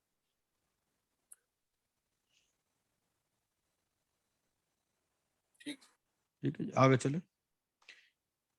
33 में क्या बोलता है? 33 में ये बोलता है जो कमिटी ऑफ क्रेडिटर्स है, committee of creditors may take the decision to liquidate the corporator any time after its constitution and before the confirmation of resolution plan, including any time before the preparation of information memorandum. देखो ऐसा होता है, कई बार COC को लगता है यार इस कंपनी में कोई जाने नहीं है, कौन आएगा रेजोल्यूशन प्लान के लिए, इसके लिए, ठीक है ना। तो वो कहेगा भैया, आरपी को बोलेगा भाई तुम इंफॉर्मेशन मेमोरेंडम भी तैयार मत करो, क्योंकि तुम ये कामों में लगे रहोगे, तुम्हारी फीस और देनी पड़ेगी, कंपनी में पहले ही जान नहीं है। तो इससे ये है कि कंपनी के एसेट्स हमारे को जो मिलने हैं और कम हो जाएंगे, ठीक है ना भाई। तुम्हारा तो 5 लाख रुपए पर महीने का मीटर चल रहा, ठीक है। तुम इंफॉर्मेशन मेमोरेंडम बनाओगे क्या जब कंपनी के पास एसेट्स ही नहीं है? तो सीधा लिक्विडेशन ऑर्डर पास करो, ठीक है ना। तो वो डिसीजन ले सकते हैं to liquidate even before preparation of information memorandum या before the confirmation of resolution plan, ठीक है। जरूरी नहीं कि जो भी रेजोल्यूशन प्लान आए उनको कंफर्मेशन की जरूरत नहीं है, ठीक है ना। वो क्या करेगा, रेजोल्यूशन प्लान में कुछ आया ही नहीं यार, छोड़ो ना, लिक्विडेट करो, ये चीज। ये फिर काइंड्स ऑफ लिक्विडेटर है, इसमें कोई इतनी इंपॉर्टेंट नहीं है, आगे चलते हैं। अपॉइंटमेंट ऑफ कंपनी लिक्विडेटर, ये आप पढ़ लीजिएगा, इतना कोई रेलेवेंट नहीं है। अब करना क्या है, इंटीमेशन इनिशिएशन ऑफ लिक्विडेशन, इसमें क्या क्या चीजें हैं? 3 चीजें करनी है ट्रिब्यूनल ने। पहली बात, it will pass an order of liquidation and it will issue a public announcement stating that the corporate debtor is in liquidation. कई बार लिक्विडेटर को बोलता है आप पब्लिक अनाउंसमेंट करो, and order to be sent to authority with which corporate debtor is registered, ठीक है। Appointment of the liquidator, RP, ये क्या होता है? ये जो रेजोल्यूशन प्रोफेशनल जो सीआईआरपी वाला है वही लिक्विडेटर बन जाएगा। उससे क्या पूछना है? पहली बात तो ये उसके लिए कंसेंट लेनी पड़ेगी, भाई तुम लिक्विडेटर बनने के लिए तैयार हो, पहली बात। दूसरी बात ये, ऐसा भी हो सकता है कि उसको जो एडजुडिकेटिंग अथॉरिटी वो रिप्लेस कर दे। रिप्लेस कब करेगी? रिप्लेस तब करेगी नॉर्मली अगर वो रेजोल्यूशन प्लान जो उसने बनाया था वो ही 32 की रिक्वायरमेंट्स को फुलफिल नहीं करता, तो उस केस में वो नॉर्मली रिप्लेस कर देते हैं कि भैया ये रेजोल्यूशन प्लान ही ढंग से नहीं बना पाया तो लिक्विडेटर क्या बनेगा, ठीक है। या बोर्ड रिकमेंड कर देता है, बोर्ड कुछ केस चल रहा है उस पर या कुछ भी है, वो कहता है जी नया दूसरा लाओ। या रेजोल्यूशन प्लान जो रेजोल्यूशन प्रोफेशनल है वो अपनी कंसेंट नहीं देता, तो उस केस में भी नया लिक्विडेटर अपॉइंट हो जाता है। ये फिर पावर्स एंड लिक्विडेटर, वो सारी चीजें हैं जो आरपी की पावर पड़ी, वही मोटा मोटा इसमें भी सारी चीजें वही है, ठीक है। फिर लिक्विडेशन प्रोसेस में क्या होता है, यहाँ पर भी दोबारा से क्लेम्स मंगाए जाएंगे, यहाँ पब्लिक अनाउंसमेंट होगी, फिर last date of submission of claims होंगी। फर्क कहाँ कहाँ पर है? फर्क ये है कि जैसे वहां पर सीओसी बनती है, यहाँ पर liquidator he all in all होता है, और उसके अलावा वो क्या करता है, एक स्टेक होल्डर्स कंसल्टेशन कमेटी बनाती है, ठीक है। स्टेक होल्डर्स कंसल्टेशन कमेटी में सभी के रिप्रेजेंटेटिव होते हैं, secured creditor, unsecured creditor, employees वगैरह वगैरह। ये जो लिक्विडेशन का पीरियड है ये आपका पूरा पीरियड आपका 1 ईयर का है, ठीक है। और इसमें क्या है, इसमें भी उसको डिफरेंट टाइम्स पर डिफरेंट रिपोर्ट्स देनी पड़ती है। जैसे सीआईआरपी में कोई रिपोर्ट का प्रोविजन नहीं है। सीआईआरपी में क्या होता है, नॉर्मली जितनी भी सीओसी की मीटिंग्स होती हैं, हर मीटिंग के बारे में एडजुडिकेटिंग अथॉरिटी को इंटीमेट किया जाता है, और उसके साथ ही वो सारी चीज जो वहां पर डिस्कशन होता है, जो अगर गाइडेंस मांगनी है तो एडजुडिकेटिंग अथॉरिटी से मांग लेते हैं, लेकिन ऐसे कोई पीरियोडिकल रिपोर्टिंग नहीं है 180 डेज के बीच में क्या क्या करना है, ठीक है। ये तो है कि एक्टिविटीज ये करनी है, लेकिन वो बेसिकली अपने अंदर ही अंदर कुछ भी कर सकते हैं। मतलब बारात जो निकलनी है वो 180 दिन बाद ही निकलनी है बाहर, ठीक है ना, या जो एक्सटेंडेड पीरियड है। यहाँ पर क्या है, यहाँ आपको क्वार्टरली रिपोर्ट भी सबमिट करनी है, फिर एक प्रिलिमिनरी रिपोर्ट भी सबमिट करनी है। तो ये जो प्रोग्रेस रिपोर्ट है, it is to be submitted by the liquidator within 15 days of the end of each quarter, ठीक है। ऐसा जैसे CIRP में क्या होता है, आरपी को कभी भी रिप्लेस कर सकते हो, ऐसे ही लिक्विडेटर को भी कभी भी रिप्लेस कर सकते हो, ठीक है। तो अगर लिक्विडेटर को रिप्लेस करना है, लिक्विडेटर को रिप्लेस करने के लिए कौन है, लिक्विडेटर को रिप्लेस तो एडजुडिकेटिंग अथॉरिटी करेगी, या बोर्ड की रिकमेंडेशंस पे रिप्लेस होगा वो, ठीक है, या अगर कोई डिस्क्वालिफिकेशन अट्रैक्ट करता है तो। और ये हर जो क्वार्टर है उसके 15 दिन के अंदर इसको प्रोग्रेस रिपोर्ट देनी है, और या मान लो 12 मई को ये बीच में छुट्टी हो गई इसकी, तो इसको 27 मई तक रिपोर्ट देनी है, 15 दिन ऑफ द सेशन, ठीक है। और अगर मान लो 1 साल में कंप्लीट नहीं करा पाया, तो 1 साल में जो कंप्लीट नहीं करा पाया, तो इसको रीजन देने पड़ेंगे कि क्यों नहीं कंप्लीट हुआ और कितना टाइम और चाहिए, ये चीज इसको देनी पड़ेगी, ठीक है। फिर ये पब्लिक अनाउंसमेंट वगैरह अब लंबी अनंत कथा है, तो इसको कल करते हैं, मेरे कल काफी डिस्कशन हो गया,